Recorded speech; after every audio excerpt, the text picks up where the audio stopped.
Hello everyone. आज के इस वीडियो में हम बात करेंगे क्लास 11th की पॉलिटिकल साइंस और इसके जो आपके मिड टर्म एग्जाम होने वाले हैं 2024-25 सेशन के लिए। इसके मैं आपको मोस्ट इंपॉर्टेंट क्वेश्चन जो हैं वो बताने वाला हूं। ठीक है, इस वीडियो में आपको मोस्ट इंपॉर्टेंट क्वेश्चन कराऊंगा और एग्जाम से पहले आपको इन क्वेश्चंस को जरूर पढ़कर जाना है, याद करके जाना है। वन शॉट वीडियो है ये। वन शॉट वीडियो का मतलब है आपके जो 6 चैप्टर आ रहे हैं बुक 1 में से आपके मिड टर्म में 6 के 6 चैप्टर के इंपॉर्टेंट क्वेश्चन आपको सिंगल वीडियो में मिल जाएगा। ठीक है, आपको अलग अलग वीडियो में ढूंढना नहीं पड़ेगा, पूरे 6 चैप्टर आपको इस सिंगल वीडियो में करा दूंगा। इसलिए ये वीडियो जो है थोड़ी सी बड़ी हो सकती है, लेकिन इसमें मैं आपको वो इंपॉर्टेंट क्वेश्चन कराऊंगा जो आपके एग्जाम में पूरे पूरे चांस है पूछे जाने के। ज्यादातर प्रीवियस ईयर के क्वेश्चन ले रखे हैं मैंने, जो कई बार रिपीट हो रखे हैं, और लास्ट ईयर भी वीडियो बनाई थी मैंने, उसमें से बहुत सारे क्वेश्चन आपके एग्जाम में आए हुए थे। तो ये इंपॉर्टेंट है, याद रखना। इन क्वेश्चन को जरूर अच्छे तरीके से पढ़ के जाना है आपको अपने एग्जाम के लिए। ठीक है, और मिड टर्म के लिए आपके देखो कौन से चैप्टर आपके मिड टर्म के एग्जाम में आ रहे हैं। ये सारे चैप्टर आ रहे हैं, इनकी सबकी चैप्टर वाइज वीडियो भी बना रखी है।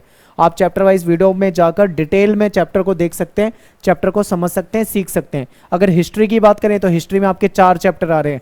चारों चैप्टर की वीडियो जो है वो हमने बना दी है, आप उनको भी जाके देख सकते हैं। प्लेलिस्ट का जो लिंक है आपको डिस्क्रिप्शन बॉक्स में दे दिया जाएगा। ठीक है, एक बार आप सिलेबस को ध्यान से देखो।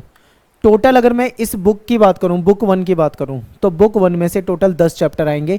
और मिड टर्म में ये जो आपको रेड कलर से दिखाई दे रहे हैं, ये 6 चैप्टर मिड टर्म में आने वाले हैं, जो कि इस वीडियो में हम डिस्कस करेंगे। और सारे इंपॉर्टेंट क्वेश्चन जो हैं एक ही वीडियो में आपके कवर हो जाएंगे। मिड टर्म एग्जाम आपका अच्छा जाएगा अगर आप इसको अच्छे तरीके से पढ़ के जाते हो, समझ के जाते हो, आप आराम से पास हो जाओगे। ठीक है, आपको कोई दिक्कत नहीं होगी।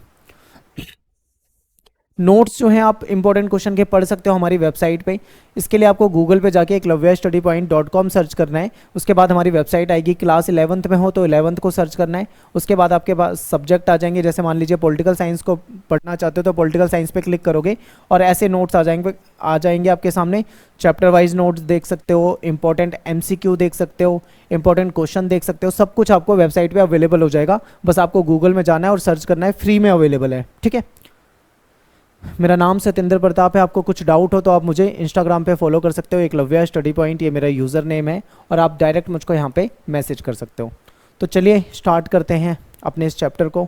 चैप्टर की मतलब 6 चैप्टर हैं, उन सभी की इंपॉर्टेंट वीडियो को, और 2024-25 सेशन के लिए न्यू वीडियो बनाई है, तो उसको बहुत ध्यान से आपको देखना है।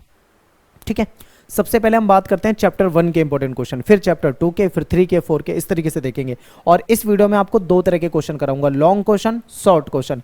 MCQ नहीं करा रहा हूं, ठीक है, लॉन्ग और शॉर्ट। MCQ के लिए अलग से वीडियो बना दूंगा, उसमें आपको सभी चैप्टर के केवल MCQ करा दिए जाएंगे। ठीक है, अब बात करते हैं सबसे पहले क्वेश्चन की। स्क्रीन पे ध्यान से देखिए, पहला क्वेश्चन आपके सामने है कि बताइए संविधान किसे कहते हैं।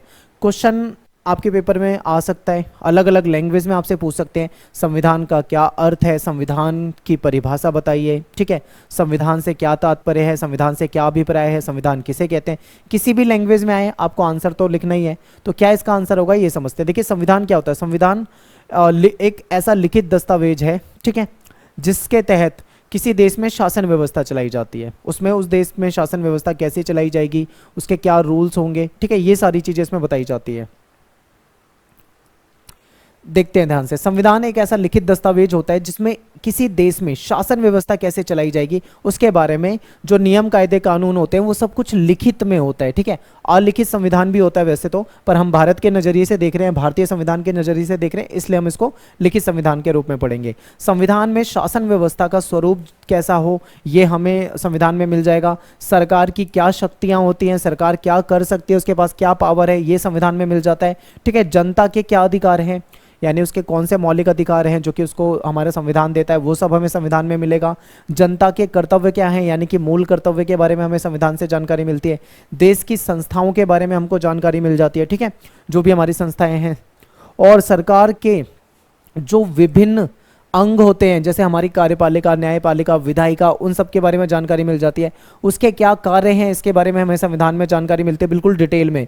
प्रशासन की व्यवस्था, इन सभी चीज़ों के बारे में विस्तृत जानकारी जो है हमको संविधान देता है। तो संविधान क्या होता है आप आराम से बता पाएंगे कि संविधान एक ऐसा लिखित दस्तावेज है जिसके तहत किसी देश में शासन व्यवस्था कैसे चलाई जाएगी वो सब कुछ उसमें लिखा जाता है। उसमें सारे रूल्स होते हैं, नियम कायदे कानून जो होते हैं वो सब आपको उसमें मिल जाते हैं। आगे चलते हैं। नेक्स्ट क्वेश्चन है, ये शॉर्ट क्वेश्चन है कि भारतीय संविधान जो है उसको बनने में कितना समय लगा था, ये आपसे शॉर्ट क्वेश्चन में पूछा जा सकता है। ठीक है, आप सभी जानते हैं कि 2 साल 11 महीने 18 दिन लगे थे। ठीक है, लगभग आप मान सकते हो अप्रोक्स 3 साल के करीब का टाइम लग गया था, लेकिन आपको एग्जैक्ट याद रखना है तो आपको इस तरीके से याद रखना है 2 साल 11 महीने 18 दिन, इतना समय लगा था। नेक्स्ट क्वेश्चन है कि भारतीय संविधान जो है वो कब बनकर तैयार हुआ था। ठीक है, कब बनकर तैयार हुआ था, तो 26 नवंबर 1949। अब यहाँ पे आपको एक चीज याद रखनी है, पेपर में क्वेश्चन आएगा, कंफ्यूज मत होना। संविधान कब बनकर तैयार हो गया था उसकी डेट अलग है, संविधान कब पूर्णतया या पूरी तरीके से लागू किया गया था, ठीक है, तो उसकी डेट अलग हो जाएगी। यानी कि हमारा संविधान कब बनकर तैयार हुआ था, तो उसकी डेट है 26 नवंबर 1949। इस दिन हमारा संविधान बनकर तैयार हो गया था, लेकिन इसको लागू कब किया गया, तो ये 26 जनवरी 1950 को इसको लागू किया गया। ठीक है, दोनों डेट अलग हैं। अगर पेपर में क्वेश्चन जैसे भी आए आप उसके लैंग्वेज को पढ़ के समझकर उसका आपको आंसर करना है। आगे चलते हैं। देखिए, संविधान सभा जो है उसके अस्थायी अध्यक्ष कौन थे, ये भी आपके पेपर में पूछा जाता है, कई बार पूछा जाता है। तो देखिए, संविधान सभा जो है उसकी जो पहली बैठक हुई थी वो हुई थी 9 दिसंबर, ठीक है, 1946 को। संविधान की दूसरी बैठक हुई थी 11 दिसंबर 1946 को। संविधान की तीसरी बैठक हुई थी 13 दिसंबर 1946 को।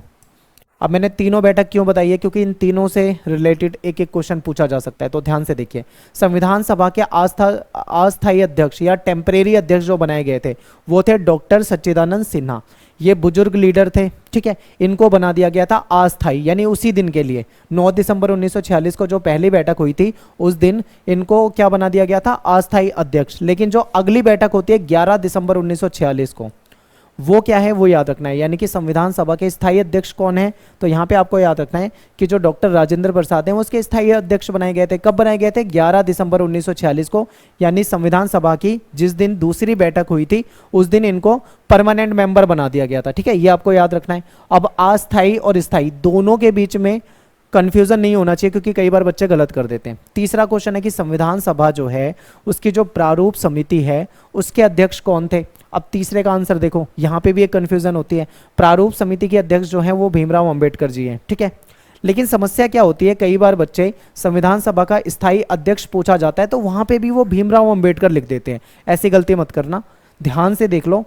तीनों कैसे भी आपसे पेपर में पूछें आपको तीनों का आंसर पता होना चाहिए, ठीक है, कंफ्यूज मत होना। ऐसा ना हो कि इस क्वेश्चन में उसका नाम लिख दिया, उस क्वेश्चन में उसका नाम लिख दिया, ज्यादातर ऐसी गलतियां हो जाती हैं। ठीक है, आगे ध्यान दें। नेक्स्ट क्वेश्चन है कि मूल संविधान के कितने अनुच्छेद थे। अब मूल संविधान का मतलब क्या होता है, ओरिजिनल संविधान, यानी जिस समय में संविधान बना था उस समय में जो मूल संविधान की जो कॉपी थी उसके अकॉर्डिंग अगर हम बात करें तो कितने आर्टिकल थे, उसमें कितने अनुच्छेद थे, तो 395 थे। ठीक है, 395।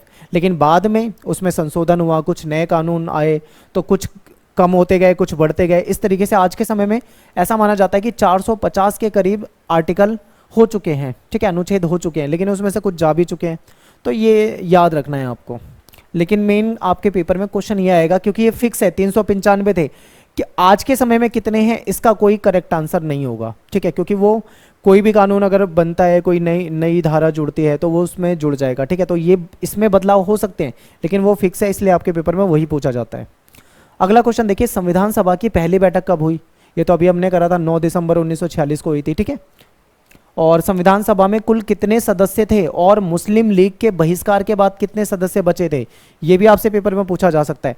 अगर आपने चैप्टर की वीडियो देखी हो ध्यान से, तो मैंने वहां पे आपको क्या बताया था कि संविधान सभा का पूरा एक स्ट्रक्चर बताया था। ठीक है, इस तरीके से टेबल बनाकर, आपको कुछ याद आ रहा होगा अगर आपने चैप्टर की वीडियो देखी थी तो। शुरू में जो संविधान सभा के सदस्य थे वो सदस्य संख्या अलग थी, लेकिन बाद में जब मुस्लिम लीग ने अपना मतलब संविधान सभा से अलग हो गई तो उसके बाद सदस्य संख्या अलग हो गई, कम हो गई। और उसके बाद जिस दिन संविधान पूरे तरीके से बन के तैयार हो गया था, सारे जो नेता हैं उन्होंने जब उस संविधान सभा के लोगों ने जब उस पर हस्ताक्षर करे थे, उस दिन संविधान में जो शामिल लोग थे, संविधान सभा में जो शामिल लोग थे, उनकी संख्या अलग थी। तो ये तीनों याद रखने में आपको समझा देता हूँ। देखो, टोटल 389 सदस्य थे, 389।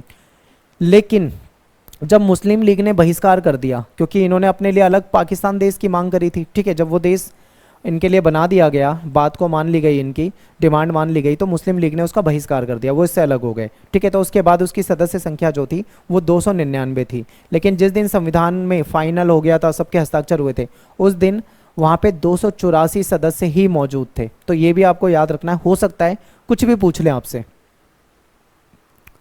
अगला क्वेश्चन देखो, संविधान सभा की कुल कितनी बैठक हुई? शॉर्ट क्वेश्चन है और पूछा जा सकता है, एमसीक्यू में भी पूछा जा सकता है। ठीक है, कितनी बैठक हुई? 166, यानी कि 166। अगला क्वेश्चन है कि किसने संविधान सभा की बैठक में उद्देश्य प्रस्ताव प्रस्तुत किया था? इंपॉर्टेंट है। तो देखिए, नेहरू जी ने संविधान सभा की जो तीसरी बैठक थी 13 दिसंबर 1946 को, उसमें उद्देश्य प्रस्ताव प्रस्तुत किया था। इसीलिए मैंने आपको कहा था, यहाँ पे बताया था कि संविधान सभा की जो बैठक थी, पहली बैठक मैंने आपको बताया था। ठीक है, पहली, दूसरी बताया था और तीसरी बताया था। पहली बैठक में अस्थायी अध्यक्ष चुने गए थे डॉक्टर सच्चिदानंद सिन्हा, दूसरी बैठक में स्थायी अध्यक्ष चुने गए थे डॉक्टर राजेंद्र प्रसाद, तीसरी बैठक में उद्देश्य प्रस्ताव लाया गया था नेहरू जी के द्वारा। तो तीनों बैठक इंपॉर्टेंट है, हो सकता है आपके पेपर में पूछ लें, इसलिए मैंने आपको स्टार्टिंग में बताया था। ठीक है, अगला क्वेश्चन है, हो सकता है आपके पेपर में ये पूछ लें कि बताइए उद्देश्य प्रस्ताव जो है वो क्या होता है, क्या उसका अर्थ है? तो उद्देश्य प्रस्ताव जो है आपको पता है नेहरू जी ने पेश किया था, प्रस्तुत किया था। आखिर वो है क्या? देखिए, उस समय में संविधान सभा बैठी थी देश के लिए संविधान बनाने। तो हमारे जो भावी संविधान होगा, यानी जो उस समय में बनाया जाने वाला संविधान था, भावी संविधान, उसकी जो रूपरेखा है, उसका जो ब्लूप्रिंट है, वो इसमें बताया गया था। ठीक है, यानी कि हमारा संविधान किस प्रकार का होगा। जैसे कि यहाँ पे अल्पसंख्यकों को सुरक्षा प्रदान की जाएगी। ठीक है, यहाँ पे सभी के साथ समानता वाला बर्ताव होगा, किसी के पास कोई भेदभाव नहीं होगा किसी के साथ। ठीक है, सबको वोट देने का अधिकार होगा। ये जो भी ऐसी बातें हैं जो हमारे देश में चीज़ें लागू करनी थी, ज़्यादातर चीज़ें जो हैं इस उद्देश्य प्रस्ताव के अंदर थी। तो इसको एक तरह से हम भावी संविधान का ब्लूप्रिंट या फिर रूपरेखा के रूप में जानते हैं। ठीक है, इंपॉर्टेंट है, हो सकता है पेपर में पूछ लें। नेक्स्ट क्वेश्चन है, पेपर में कई बार आया हुआ क्वेश्चन है कि बताइए संविधान की प्रस्तावना से क्या अभिप्राय है? संविधान की जो प्रस्तावना होती है वो क्या होती है? इंपॉर्टेंट है। तो देखिए, संविधान की जो प्रस्तावना है वो हमको ये बताती है कि भारत एक समाजवादी, ठीक है, लोकतांत्रिक, धर्मनिरपेक्ष और गणतंत्र राष्ट्र है। हमारे यहाँ पे जो संविधान है वो दुनिया का सबसे विशालतम लिखित संविधान है। लेकिन पूरे संविधान को अगर हम समराइज कर दें, उसका सार बना दें, समरी बना दें, तो आपको केवल प्रस्तावना पढ़ लो, आपको वहाँ से बहुत सारी जानकारी मिल जाएगी कि हमारा संविधान किस प्रकार का है। ठीक है, और संविधान की प्रस्तावना जो है एक तरह से संविधान का सार है और संविधान की आत्मा भी इसको कहा जाता है। तो ये सारी की सारी लाइनें आपको याद रखनी है, हो सकता है आपके पेपर में पूछ लें। अगला प्रश्न है आपका कि क्रिप्स मिशन ने भारत के संविधान के संदर्भ में क्या कहा था? ठीक है, इंपॉर्टेंट है। तो देखिए, क्रिप्स मिशन ने ये कहा था, ये उस समय की बात है जब देश हमारा आजाद होना था। ठीक है, तो क्रिप्स मिशन ने ये कहा था कि भारतीय संघ जो है इसकी जो स्थापना होगी वो किसके द्वारा होगी? संविधान के द्वारा। ठीक है, और संविधान का निर्माण जो है वो किसको करना है? संविधान सभा को करना है। यानी कि एक संविधान सभा बनाई जाएगी जो कि हमारे देश का, भारतीय संघ का एक संविधान बनाएगी, एक कानून बनाएगी। ठीक है, ये सारी बातें इसने कही थी। अगला क्वेश्चन है कि किस देश के संविधान को शांति संविधान कहा जाता है? बहुत ही आसान क्वेश्चन है, पेपर में पूछा जा सकता है। शांति संविधान किस देश के संविधान को कहते हैं भाई? जापान। ठीक है, जापान का जो संविधान है उसको शांति संविधान कहा जाता है। आखिर ऐसा क्यों कहा जाता है? क्योंकि जापान ने युद्ध ना करने की एक नीति अपनाई है, अपने उसके संविधान में ये बात लिखी गई है। ठीक है, कि युद्ध को वो अवॉइड करेंगे। आगे देखिए, ये क्वेश्चन काफी इंपॉर्टेंट है, हो सकता है आपके पेपर में आ जाए, और ये आया हुआ क्वेश्चन है प्रीवियस ईयर में। सार्वभौमिक वयस्क मताधिकार से आप क्या समझते हैं? इसका क्या मतलब होता है? इससे क्या अभिप्राय है? तो देखिए, भारत ने अपने सभी नागरिकों को जो कि 18 वर्ष की आयु, ठीक है, प्राप्त कर चुके हैं या 18 साल के हो चुके हैं, उनको मतदान देने का अधिकार दिया है हमारे संविधान ने। इसी को सार्वभौमिक वयस्क मताधिकार कहा जाता है। ठीक है, हमारे देश में रहने वाला व्यक्ति, भारतीय नागरिक, चाहे वो महिला हो, चाहे वो पुरुष हो, चाहे किसी भी जाति का हो, किसी भी धर्म का हो, किसी भी स्टेट में रहने वाला हो, कोई भी उसका रंग रूप हो, कोई भी उसका कल्चर, संस्कृति, भाषा, कुछ भी हो, सभी को मतदान का बराबर अधिकार है। और सबके मतदान का जो वैल्यू होती है, हमारे वोट की वो भी बराबर है। इसी को सार्वभौमिक वयस्क मताधिकार कहा जाता है। भारत में महिलाओं को भी वोट देने का अधिकार स्टार्टिंग से है, लेकिन बहुत सारे देश ऐसे हैं, खासकर यूरोप के देशों में, वहां पे महिलाओं को वोट देने का अधिकार नहीं था, ठीक है। लेकिन भारत ने ऐसा करके दिखाया कि सबको मतदान का अधिकार दिया, सबको बराबर माना, तो इसी को सार्वभौमिक वयस्क मताधिकार कहा जाता है। अब यहाँ पे ना एक क्वेश्चन और है, आप ये देखते हैं, क्योंकि देखिए आपका जब जन्म हुआ है आपके सामने यही एज रही है 18 साल। क्या हमेशा से हमारे यहाँ पे मतदान करने की, वोट देने की जो उम्र है वो 18 वर्ष ही होती थी, या इससे कम या इससे ज्यादा होती थी? तो इसका आंसर समझिए, पहले जो आयु होती थी मतदान करने की वो 21 साल थी, ठीक है। जो 21 साल का व्यक्ति था वो मतदान कर सकता था, उससे कम वाले नहीं कर सकते थे। लेकिन बाद में इस आयु को घटा दिया गया था और 18 वर्ष कर दिया गया था, ठीक है। और ये कब हुआ था ये भी आपको याद रखना है। हमारे देश में 61वां संविधान संशोधन था, 61वां, ठीक है, 61 संविधान संशोधन, संविधान संशोधन शॉर्ट में लिख दिया है। ये जो संविधान संशोधन हुआ था इसके द्वारा ये जो मतदान की आयु है ये 21 वर्ष से घटाकर 18 वर्ष की गई थी, ठीक है। कब आया था ये? वैसे तो ये 1988 में आया गया था, 1988 में राज्यसभा में पास हुआ, लोकसभा में पास हुआ, राष्ट्रपति के पास गया। लेकिन जब राष्ट्रपति के पास गया, जब उसकी परमिशन मिली थी, उस समय वो 1989 का काल था, 1989 का समय था, तो ये 1989 माना जाता है। लेकिन आपको कई जगह पे गूगल वगैरह पे सर्च करोगे तो इसको 1988 का भी कानून कहा जाता है या संशोधन कहा जाता है। क्यों कहा जाता है? क्योंकि इसको लाया गया था जब राज्यसभा लोकसभा में, तब 1988 का ही समय था, ठीक है। तो ये चीज़ आपको याद रखनी है। इसके तहत जो आर्टिकल 326 है, अनुच्छेद 326, उसमें बदलाव किया गया था, उसमें संशोधन किया गया था, उसमें चेंजेस किए गए थे और ये हुआ था, ठीक है। अगला क्वेश्चन, हमें संविधान की आवश्यकता क्यों है? बिल्कुल इंपॉर्टेंट क्वेश्चन है, रट के जाओ, बिल्कुल याद करके, आता ही आता है पेपर में। देखिए हमें संविधान की आवश्यकता क्यों होती है? क्योंकि समाज में तालमेल बना रहे। क्योंकि आपको पता है भारतीय समाज या दुनिया का कोई भी समाज हो, ज़्यादातर जगह पे विविधता होती है, और भारत की बात करें तो भारत में बहुत ज़्यादा विविधता है। यहाँ पे अलग अलग धर्म को मानने वाले लोग रहते हैं, अलग अलग जातियों में बटे हुए लोग हैं, उनका कल्चर अलग है, उनकी वेशभूषा, ठीक है, उनका रहन सहन, खान पान, सब कुछ अलग है। ऐसे में समाज में तालमेल बनाए रखने के लिए कुछ रूल्स की जरूरत होती है, कुछ नियम कायदे कानून की जरूरत होती है, जो कि लीगल रूप से कुछ कानून हो और उसका पालन सभी को करना कंपलसरी हो। तो वो चीज़ हमको संविधान देता है। इसलिए हम कह सकते हैं कि संविधान जो है, संविधान की वजह से समाज में तालमेल बना रहता है, ठीक है। चैप्टर की वीडियो देखना, वहाँ और डिटेल में सब कुछ बताया हुआ है। कानून व्यवस्था को बनाए रखना, क्योंकि हमारे संविधान में सारे रूल्स होते हैं और सबकी शक्तियों के बारे में बताया जाता है कि किसकी क्या शक्तियां हैं, ठीक है। तो इस तरीके से कानून व्यवस्था को बनाए रखने में भी हमारा संविधान जो है एक महत्वपूर्ण भूमिका निभाता है। नेक्स्ट है न्यायपूर्ण समाज की स्थापना। अगर संविधान मजबूत होगा तो न्यायपूर्ण समाज की स्थापना हो सकेगी। तो भारत का संविधान जो है वो एक न्यायपूर्ण समाज की स्थापना करता है, ठीक है। नेक्स्ट है शासन व्यवस्था चलाने के लिए, बिल्कुल, क्योंकि शासन व्यवस्था कौन चलाएगा, कैसे चलाएगा, ठीक है, किसके क्या अधिकार हैं, कैसे चलाना है, सरकार कैसे आएगी, सरकार को कैसे चुना जाएगा, सरकार को कैसे गिराया जा सकता है, सारी चीजें हमको संविधान से पता लगती है। तो शासन व्यवस्था को चलाने के लिए भी संविधान आवश्यक है, क्योंकि सरकार जो है संविधान के दायरे में रहकर ही अपना कार्य करती है, ठीक है। नेक्स्ट देखिए, सरकार की शक्तियों का दुरुपयोग रोकने के लिए, बहुत इंपॉर्टेंट है।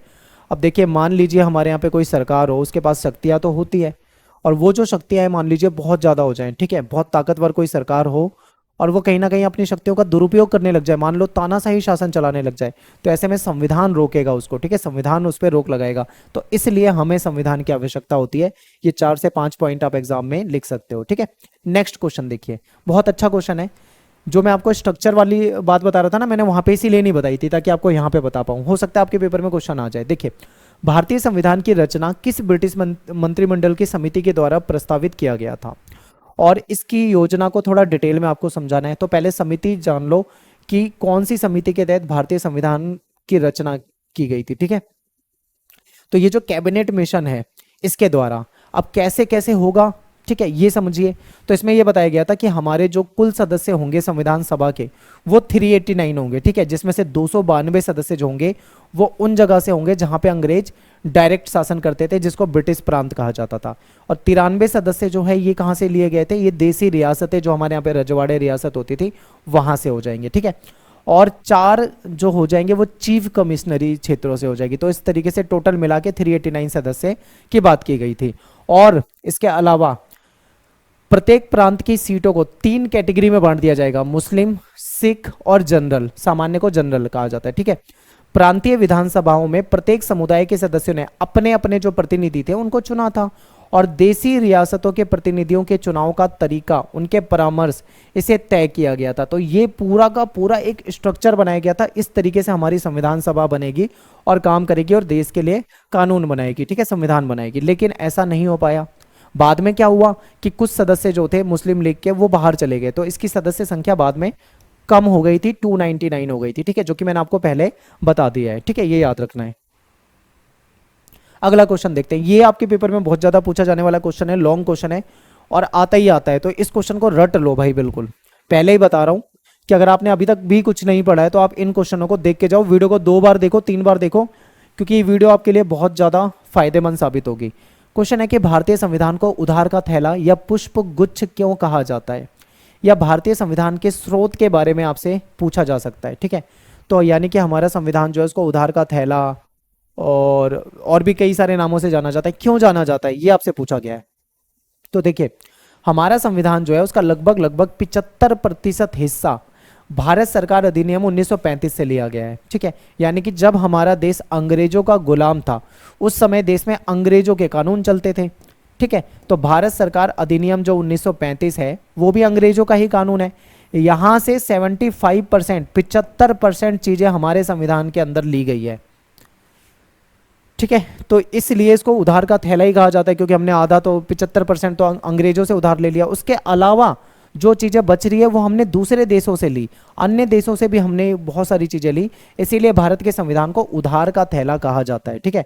किस देश से हमने क्या लिया ये आपसे पूछा जा सकता है। तो देखिए, सबसे पहले अगर हम बात करते हैं ब्रिटिश यानी ब्रिटेन के संविधान से, तो वहां से हमने क्या लिया, जो हमारे यहाँ पे first past the post system है, जिसको हम हिंदी में बोले तो सर्वाधिक मत के आधार पे जो जीतने वाला जो हमारा चुनाव प्रणाली है, वो कहाँ से लिया गया है, वो अंग्रेजों के द्वारा, ठीक है। यानी ब्रिटिश का जो ब्रिटेन का जो कानून है, संविधान है, वहां से लिया गया है। हमारा सरकार का संसदीय स्वरूप है, हमारे यहाँ पे संसदीय व्यवस्था आप सभी जानते हैं, तो ये सिस्टम कहाँ से लिया गया है, ब्रिटेन से। कानून का शासन यानी कि संविधान के अनुसार शासन चलेगा, ये कहाँ से है, ब्रिटेन से। कानून निर्माण विधि, जो हमारे यहाँ पे कानून बनाया जाता है, कानून बनाने का जो तरीका है, जैसे कि मैंने आपको समझाया था, पहले एक विधेयक होता है, ठीक है, वो या तो राज्यसभा में जाएगा पहले या लोकसभा में जाएगा। मान लो पहले राज्यसभा में गया तो वहां से पास होने के बाद लोकसभा में जाएगा, फिर प्रेसिडेंट के पास जाएगा, ठीक है, यानी राष्ट्रपति के पास जाएगा। मान लो पहले लोकसभा में आया तो वो वहां से पास होकर राज्यसभा में जाएगा, फिर वहां से पास होकर प्रेसिडेंट के पास जाएगा। जो ये पूरा एक सिस्टम होता है कानून बनाने का, ये कहाँ से लिया गया है, ब्रिटेन से लिया गया है, ठीक है। तो ये तीनों चीजें आपको याद रखनी है। आगे चलते हैं। अगला क्वेश्चन है, फ्रांस के संविधान से लिए गए एक प्रावधान, यानी इसी में है कि फ्रांस से हमने क्या लिया है, तो स्वतंत्रता, समानता, बंधुत्व, ये जो सिद्धांत है हमने फ्रांस से लिया है, ठीक है। याद रखना, ये आसान बहुत है। आगे देखिए, आयरलैंड से क्या लिया है, आपने राज्य के नीति निर्देशक तत्व पढ़े ही होंगे चैप्टर के अंदर, तो वो जो है वो आपको आयरलैंड के संविधान से मिलेंगे, ठीक है। अमेरिका के संविधान से हम बात करें तो खासकर सबसे ज्यादा इंपॉर्टेंट जो है वो है मौलिक अधिकार, जिसको हम मूल अधिकार भी कहते हैं, ये हमारे अमेरिका से लिए गए हैं। फिर न्यायिक पुनरावलोकन की शक्ति जो है, ठीक है, ये भी, और न्यायपालिका की स्वतंत्रता की बात जो हमारे यहाँ पे की जाती है, ये भी अमेरिका के ही संविधान से लिया गया है। आगे देखिए, नेक्स्ट है दक्षिण अफ्रीका यानी कि साउथ अफ्रीका। साउथ अफ्रीका से हमने संशोधन की प्रक्रिया, हमारे संविधान में कभी कभी ऐसा भी लगता है कि कुछ चीजों में, कुछ कानूनों में कुछ बदलाव करने की जरूरत है, कुछ संशोधन करने की जरूरत है, तो ये संशोधन की जो प्रोसेस है वो साउथ अफ्रीका के कानून से ली गई है, ठीक है। नेक्स्ट है कनाडा। कनाडा से क्या लिया गया है, मजबूत केंद्र सरकार वाली जो हमारी संघवाद वाली व्यवस्था है, संघात्मक व्यवस्था है, ये भी यहां से ली गई है कनाडा से, तो इंपॉर्टेंट है, ठीक है। अब देखो, आपके सपोर्टिंग मटेरियल में एक अच्छा क्वेश्चन दिया हुआ था कि इस तरीके से भी आपके पेपर में क्वेश्चन आ सकता है कि मैच करो। अभी मैंने इससे पहले जस्ट यही वाला क्वेश्चन आपको बताया है, तो अगर आपने ध्यान से वीडियो को देखा होगा तो आप आराम से बता दोगे। तो सबसे पहले देखो, इधर कुछ दे रखे हैं, मैं इसको नाम दे देता हूं ABCD, इधर मैं नाम दे देता हूं 1 2 3 4। अब मुझे क्या करना है, इनको मैच करना है, ठीक है, आपस में मैच करना है। तो अमेरिका कहीं से भी देख लो, अमेरिका के संविधान से क्या लिया गया था, मूल अधिकार, तो उसको मैं ऐसे मैच कर देता हूं। ठीक है, आगे देखो, आयरलैंड के संविधान से क्या लिया गया था, अभी हमने पढ़ा था, राज्य के जो नीति निर्देशक तत्व हैं वो हमने आयरलैंड से लिए हैं। ठीक है, ब्रिटेन के संविधान से क्या है, कानून का शासन। और कनाडा के संविधान से क्या है, अवशिष्ट शक्तियां। तो ये हमने यहां से लिए। तो इस तरीके से आपको मैच कराने वाला क्वेश्चन भी पेपर में देखने को मिल सकता है। ठीक है, नेक्स्ट क्वेश्चन है कि बताइए भारतीय संविधान की मुख्य विशेषता क्या है। तो भारतीय संविधान जो है दुनिया का सबसे बड़ा संविधान है, लिखित संविधान, सबसे बड़ा संविधान। ठीक है, तो ये इसकी विशेषता है। और इसकी विशेषता क्या है, देखिए हमारा संविधान ना तो बहुत ज्यादा लचीला है और ना ही बहुत ज्यादा कठोर है। लचीला और कठोर होने का मतलब क्या होता है, ठीक है, आप ये मत सोचना कि संविधान की किताब ली, उसको तोड़ मोड़ के देखा कि वो लचीला है या कठोर, इसका मतलब ये नहीं है। लचीले का मतलब है कि हमारा संविधान इतना लचीला नहीं है कि उसमें कोई भी चाहे तो तुरंत बदलाव कर दे, चेंजेस कर दे, संशोधन कर दे। और ना ही इतना कठोर है कि अगर जरूरत पड़े तो उसमें कोई संशोधन भी ना किया जा सके। ठीक है, इसीलिए ये लचीला और कठोर दोनों का सम्मिश्रण है। आगे देखिए, भारतीय संविधान देश को धर्मनिरपेक्ष राष्ट्र बनाता है, यानी हमारी सरकार का कोई धर्म नहीं होगा, राज्य का कोई धर्म नहीं होगा, देश में रहने वाले व्यक्ति जो हैं वो अपने धर्म का पालन अपने अनुसार कर सकते हैं। ठीक है, और देखिए भारतीय संविधान दुनिया का सबसे सफलतम संविधान है। ठीक है, दुनिया का सबसे सफल संविधान में हमारे देश के संविधान का नाम आता है।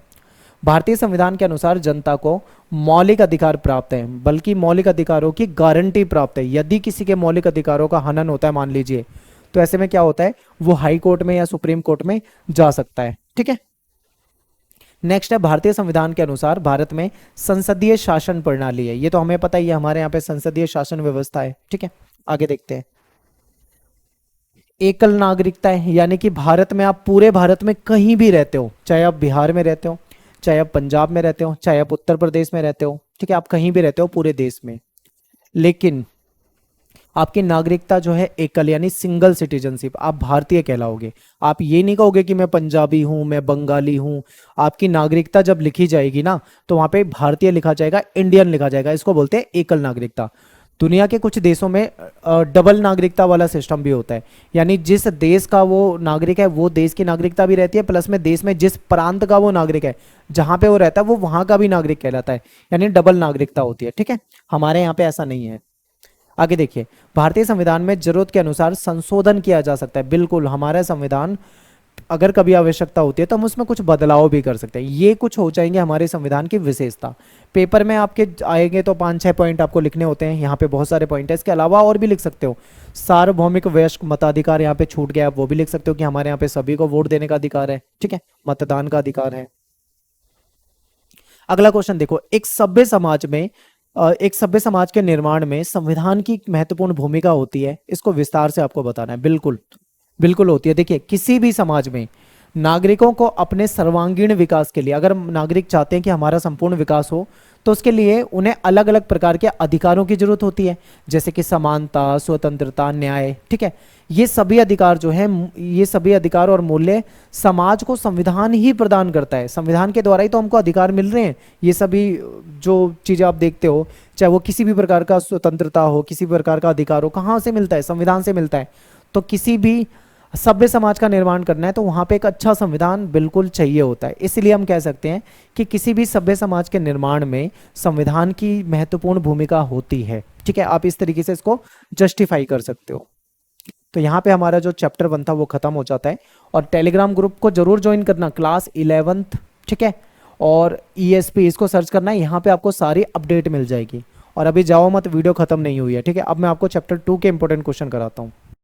जो आपका चैप्टर नंबर 2 है, इसमें से कुछ इंपॉर्टेंट क्वेश्चन कर लेते हैं। चैप्टर नंबर 2 जो है हमारा मौलिक अधिकारों के ऊपर है। मैंने आपको चैप्टर वीडियो में डिटेल में समझाया हुआ है। तो यहाँ पे मैं अधिकारों की बात करता हूँ, 3 प्रकार के अधिकार की बात करता हूँ। सबसे पहले अधिकार क्या होते हैं हम ये जानेंगे, फिर सामान्य अधिकार क्या होते हैं इसको जानेंगे, मौलिक अधिकार क्या होते हैं इसको जानेंगे। ठीक है, तीनों को समझ लेते हैं। सबसे पहले अधिकार क्या होते हैं।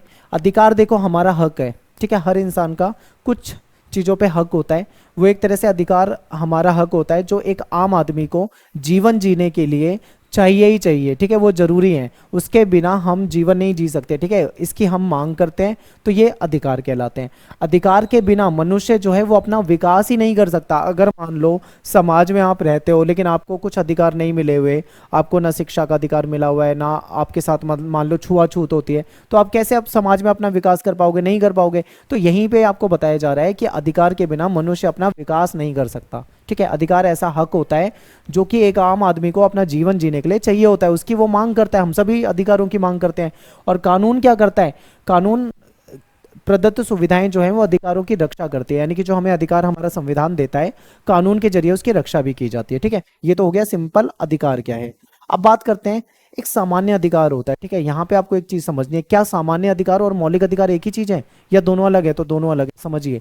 सामान्य अधिकार से क्या अभिप्राय है, इसको समझते हैं। ऐसे अधिकार जो साधारण कानून की सहायता से लागू किए जाते हैं उसको हम क्या बोलते हैं? सामान्य अधिकार। इसमें अगर हमारी चाहे विधायिका, तो विधायिका ऐसे अधिकारों में संसद में कानून बना के, यहाँ पे टाइपिंग की मिस्टेक है, ठीक है, संसद में कानून बनाकर हमारी विधायिका इसको चेंज भी कर सकती है, परिवर्तन भी कर सकती है, इसको बढ़ाना घटाना जो भी है सरकार कर सकती है। तो ये सब सामान्य अधिकार कहलाते हैं, ठीक है। लेकिन जो मौलिक अधिकार है ना वो इससे अलग होते हैं। मौलिक अधिकार में कटौती नहीं कर सकती, ठीक है, हमारी जो संसद है उसका जो मूल स्ट्रक्चर है उसको चेंज नहीं कर सकती है। मौलिक अधिकारों का हनन हुआ तो वो कोर्ट में भी जा सकता है, बहुत सारी चीजें हो जाती हैं, ठीक है। लेकिन सामान्य अधिकार उससे डिफरेंट होते हैं, तो ये आपको यहाँ पे समझ में आएगा। अब मौलिक अधिकार की बात कर लेते हैं। तो देखिए मौलिक अधिकार जो है हमारे संविधान के, ये पेपर में आ सकता है, बहुत इंपॉर्टेंट है, इसको याद रखना। मौलिक अधिकार जो है वो हमारे संविधान का जो भाग 3 है, यानी पार्ट 3 में आर्टिकल 12 से लेके 35 के अनुसार हमको मौलिक अधिकार दे रखे हैं, ठीक है। और ये भारत की जनता को मौलिक अधिकार मिले हुए हैं, हमारा संविधान हमको देता है, इसके जरिए हम अपना सर्वांगीण विकास कर सकते हैं, ठीक है। हमारा संविधान इन मौलिक अधिकारों की गारंटी देता है। यदि मान लीजिए कोई हमारे मौलिक अधिकारों का हनन कर रहा है तो ऐसे में हम क्या कर सकते हैं?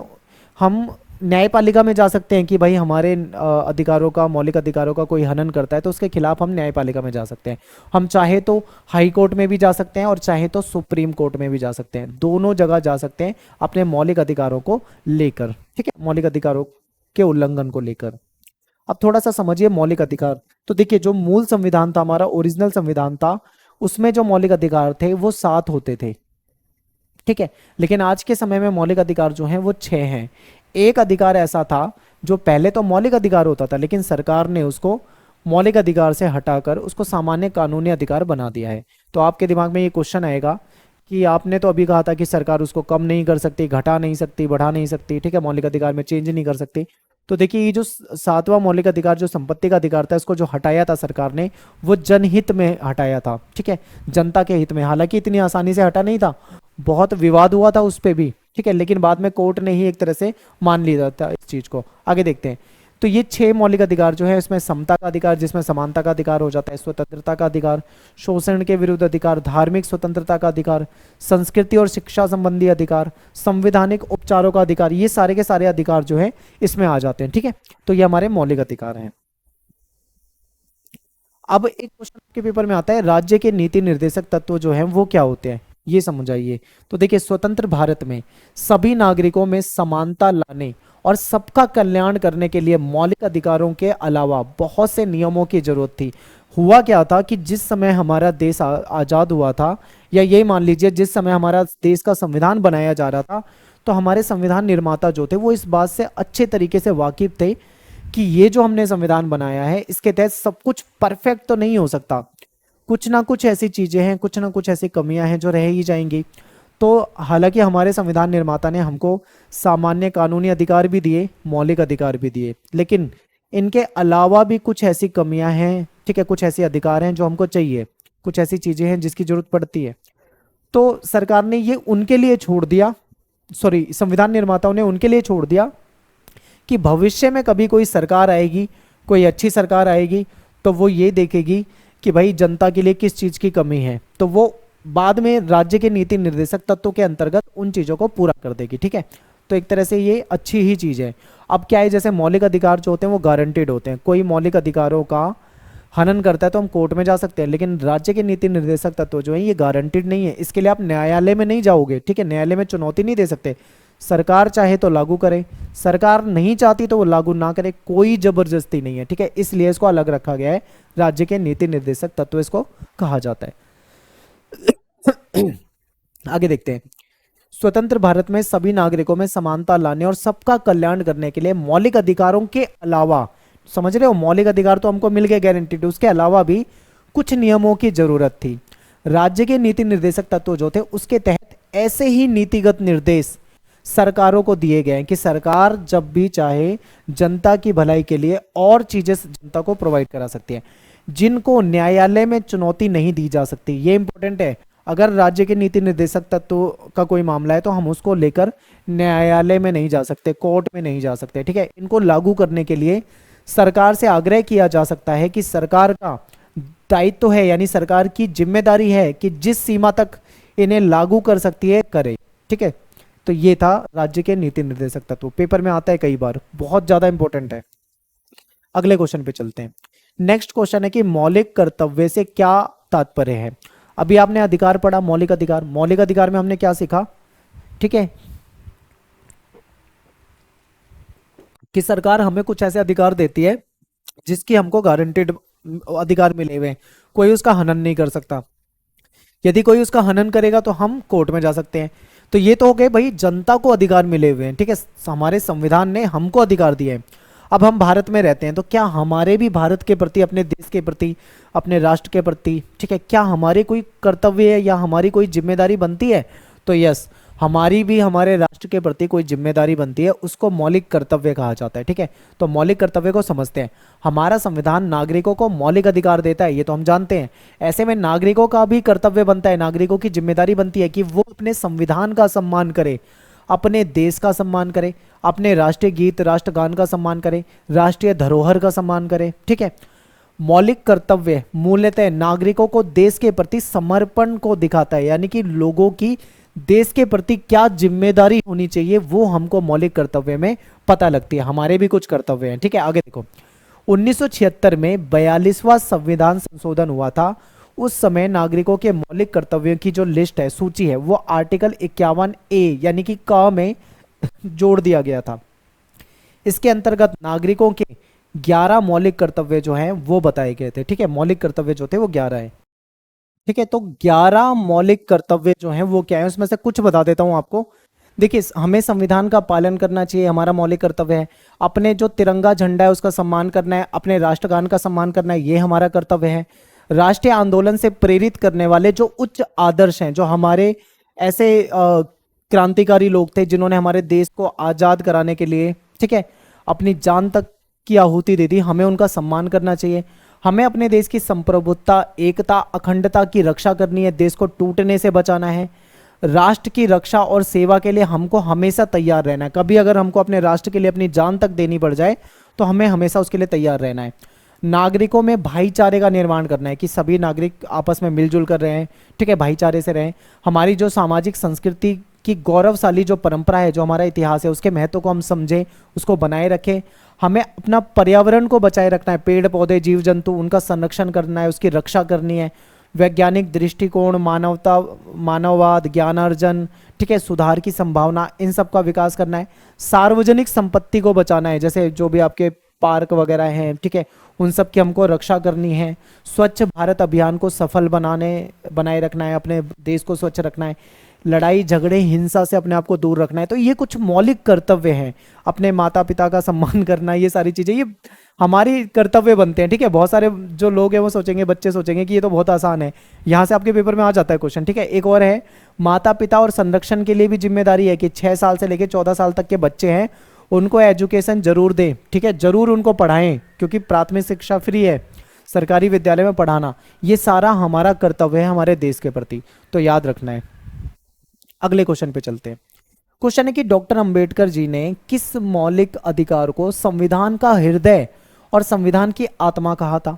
ये तो मौलिक अधिकार में पूछा हुआ है। यहां पे मेरे को एक और क्वेश्चन याद आ गया, संविधान की आत्मा किसे कहा जाता है? ठीक है, संविधान की आत्मा, तो हमारी प्रस्तावना जो है संविधान की, उसको संविधान का आत्मा कहा जाता है, ठीक है। लेकिन यहाँ पे क्या पूछा हुआ है किस मौलिक अधिकार को, यानी कि हमारे पास इतने सारे मौलिक अधिकार है, उसमें से एक मौलिक अधिकार ऐसा होगा जिसको संविधान का हृदय भी कहा गया होगा और संविधान की आत्मा भी कहा गया होगा। किसके द्वारा? अंबेडकर के द्वारा। तो इसको देखते हैं। आसान है लेकिन पेपर में आता बहुत ज्यादा है। देखिए, डॉक्टर अंबेडकर ने संवैधानिक उपचारों का जो अधिकार है, ठीक है, इसको संविधान का हृदय और संविधान की आत्मा कहकर संबोधित किया है। इसके अनुसार प्रत्येक नागरिक को यह अधिकार प्राप्त है कि मौलिक अधिकारों का अगर उल्लंघन होता है तो हम सीधा या तो हाई कोर्ट में जा सकते हैं या फिर हमारी सुप्रीम कोर्ट में जा सकते हैं, ठीक है, जा सकते हैं। सर्वोच्च न्यायालय या फिर उच्च न्यायालय मौलिक अधिकारों को लागू करने के लिए सरकार को आदेश दे सकती है, और न्यायालय कई प्रकार के जो रिट होते हैं, रिट जारी कर सकता है और हमारे मौलिक अधिकारों के हनन से बचा सकता है। अब यहाँ पे एक चीज देखिए, हमने क्या पढ़ा था, स्टार्टिंग में ही पढ़ा था कि हम सभी को मौलिक अधिकार प्राप्त है और गारंटेड है, कोई भी हमारे मौलिक अधिकारों का हनन नहीं कर सकता। अगर कोई मौलिक अधिकार का हनन करता है तो हम सुप्रीम कोर्ट, हाई कोर्ट में जा सकते हैं। ये किसके तहत बातें कही गई है? संवैधानिक उपचारों का अधिकार, ये भी एक अधिकार है, तो ये बताया गया है। अगर कोर्ट में जाते हैं और सही में हमारे मौलिक अधिकारों का हनन हो रहा है तो 5 प्रकार की रिट जारी करती है हमारी कोर्ट, ठीक है, तो वो रिट भी मैंने आपको चैप्टर में पढ़ा रखी है। अब बात करते हैं मौलिक अधिकारों के हनन पर न्यायपालिका में कौन से रिट जारी किए जाते हैं, ठीक है, कौन से रिट जारी कर सकती है। यदि कोई किसी व्यक्ति के मौलिक अधिकार का हनन करता है तो ऐसी स्थिति में जो हमारी कोर्ट है, चाहे सुप्रीम कोर्ट हो चाहे हाई कोर्ट हो, मौलिक अधिकारों को लागू करने के लिए, ठीक है, सरकार के को आदेश दे सकती है, विशेष आदेश जिसको हम रिट भी कह सकते हैं, रिट जारी करती है। 5 प्रकार के रिट होते हैं, याद रखना। उसमें है बंदी प्रत्यक्षीकरण, परमादेश, निषेधादेश, अधिकार परीक्षा और उत्प्रेषण रिट। ये पांचों क्या है? रिट है। अब एक क्वेश्चन आपके पेपर में कई बार पूछा हुआ है इस चैप्टर से कि बताइए बंदी प्रत्यक्षीकरण के बारे में आप क्या जानते हैं। ध्यान से समझिए, आसान है बिल्कुल, पेपर में बहुत आता है। बंदी प्रत्यक्षीकरण एक रिट है जो कि जो हमारी कोर्ट है वो जारी करती है। बंदी प्रत्यक्षीकरण के द्वारा अदालत किसी गिरफ्तार व्यक्ति को न्यायालय के सामने प्रस्तुत करने का आदेश देती है, ठीक है। यदि गिरफ्तारी का तरीका लगता है कि भाई गलत है, यानी गिरफ्तारी का तरीका गलत है, उसको गैर कानूनी तरीके से अगर गिरफ्तार कर लिया गया है या असंतोषजनक तरीके से गिरफ्तार किया गया है, तो ऐसे में हमारी अगर कोर्ट चाहे तो गिरफ्तार हुए व्यक्ति को छोड़ने का आदेश दे सकती है, ठीक है। तो ये इंपॉर्टेंट है। बंदी प्रत्यक्षीकरण बहुत ज्यादा आता है पेपर में, इसको ना याद करके जाना, पहले ही बता रहा हूं, हो सकता है पेपर में आ जाए। आगे देखो, परमादेश के बारे में बताइए। परमादेश भी एक रिट है। जब कोर्ट को ऐसा लगता है कि कोई सरकारी पदाधिकारी कानूनी और संवैधानिक दायित्वों का पालन नहीं कर रहा है, ठीक है, सरकारी नौकरी पे लगा हुआ कोई कर्मचारी है, उसको जो जिम्मेदारी मिली हुई है उसका पालन नहीं कर रहा है, कुछ गलत कर रहा है, तो ऐसे में किसी दूसरे व्यक्ति के अगर मौलिक अधिकार प्रभावित हो रहे हैं उसकी वजह से, तो कोर्ट जो है वो परमादेश जारी कर सकता है और उस व्यक्ति को निलंबित भी कर सकता है, ठीक है। तो कोर्ट चाहे तो उसको सजा दे सकती है, दूसरे आदमी के जिसके मौलिक अधिकार का हनन हो रहा था उसके मौलिक अधिकार को वापस प्राप्त करवा सकती है।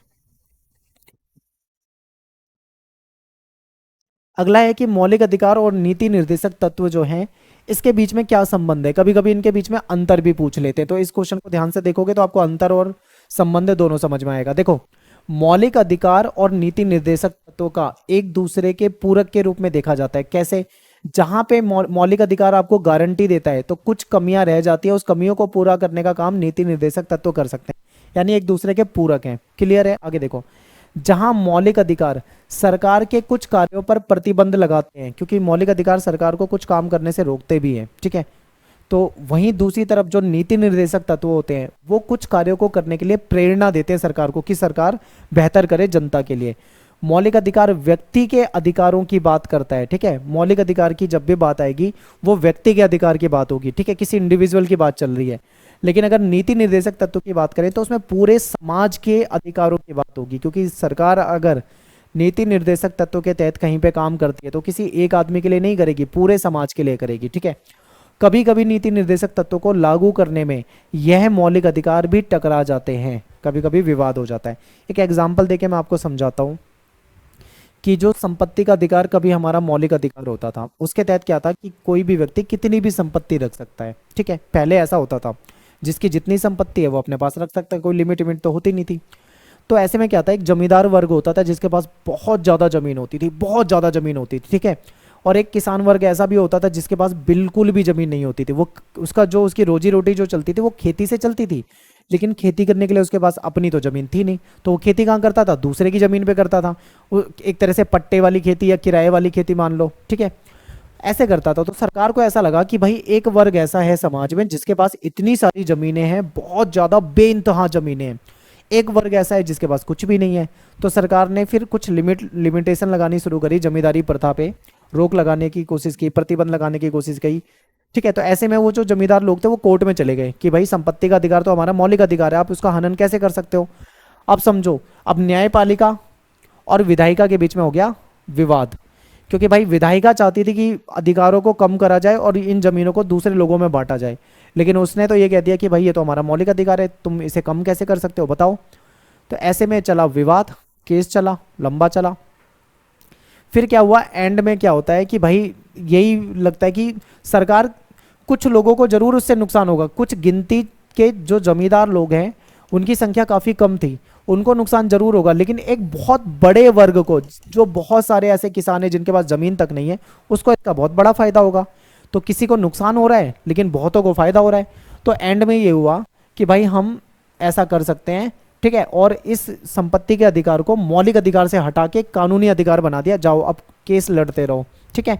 और अब क्या है, इन लोगों के भले के लिए ये काम किया गया था। तो कभी कभी क्या होता है, मौलिक अधिकार भी इस तरीके से टकरा जाते हैं, किससे, नीति निर्देशक तत्वों से, ठीक है। मान लो सरकार एक समूह की भलाई के लिए कुछ फैसला लेना चाह रही हो, लेकिन उसमें किसी के मौलिक अधिकार बीच में आ रहे हो, तो ऐसे में विवाद हो सकता है, ठीक है। तो यहाँ पे हमारे चैप्टर 2 के जो थे वो क्वेश्चन हो गए। अब बात करेंगे चैप्टर 3। बहुत छोटे छोटे लिमिटेड क्वेश्चन बनते हैं इस चैप्टर में से। चैप्टर 3 जो है चुनाव और प्रतिनिधित्व, तो इसके इंपॉर्टेंट क्वेश्चन देखते हैं। इसमें आपको लॉन्ग क्वेश्चन, शॉर्ट क्वेश्चन, दोनों तरह के क्वेश्चन जो है वो कराने वाला हूँ, ठीक है।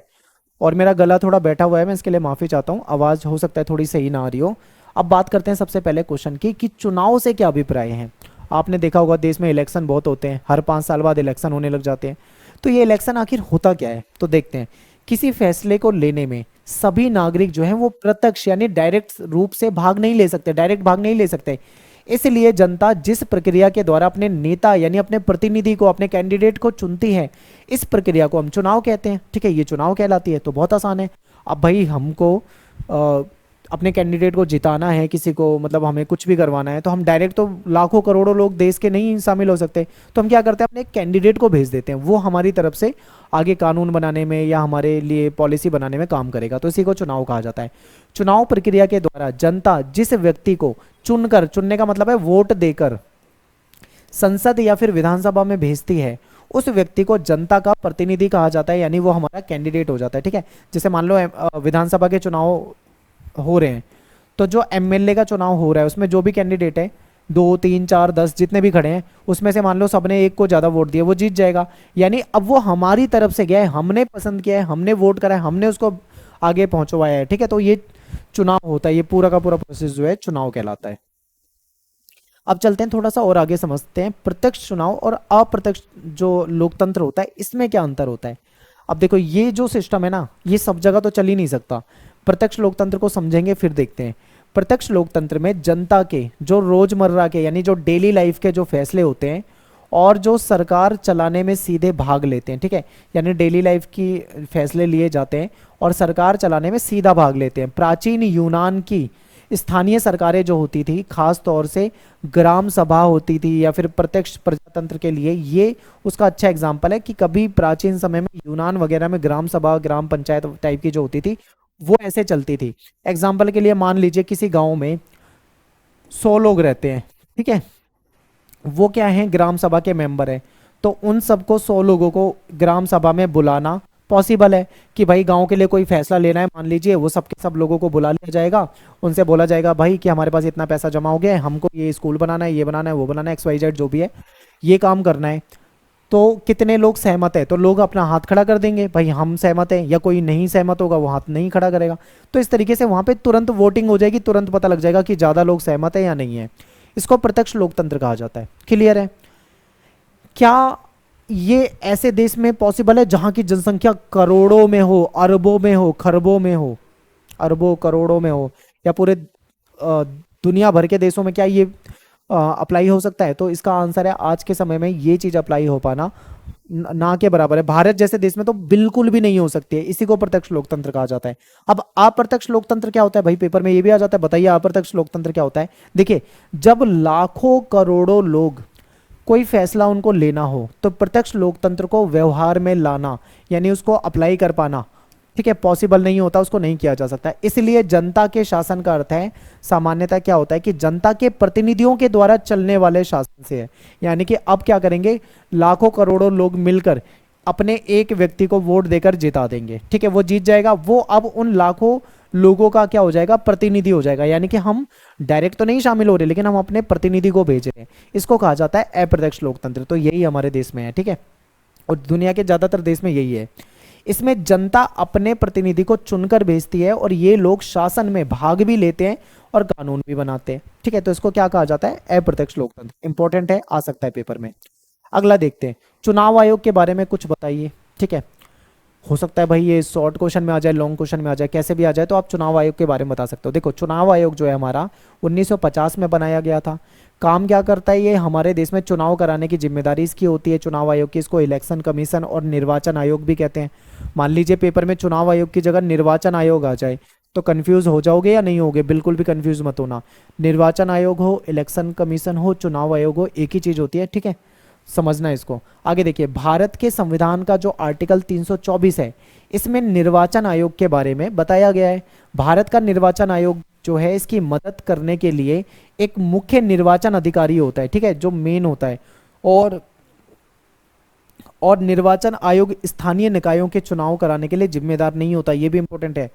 स्थानीय निकाय जो होते हैं, जो लोकल चुनाव होते हैं, पंचायत वगैरह के चुनाव होते हैं गांव वगैरह में, जिसे ब्लॉक के चुनाव या फिर नगर निगम टाइप के जो चुनाव होते हैं, ठीक है, छोटे लेवल के जो चुनाव होते हैं, निकाय, स्थानीय निकाय के चुनाव होते हैं, उसके लिए जिम्मेदार नहीं होता, उसके लिए अलग से होता है, ठीक है।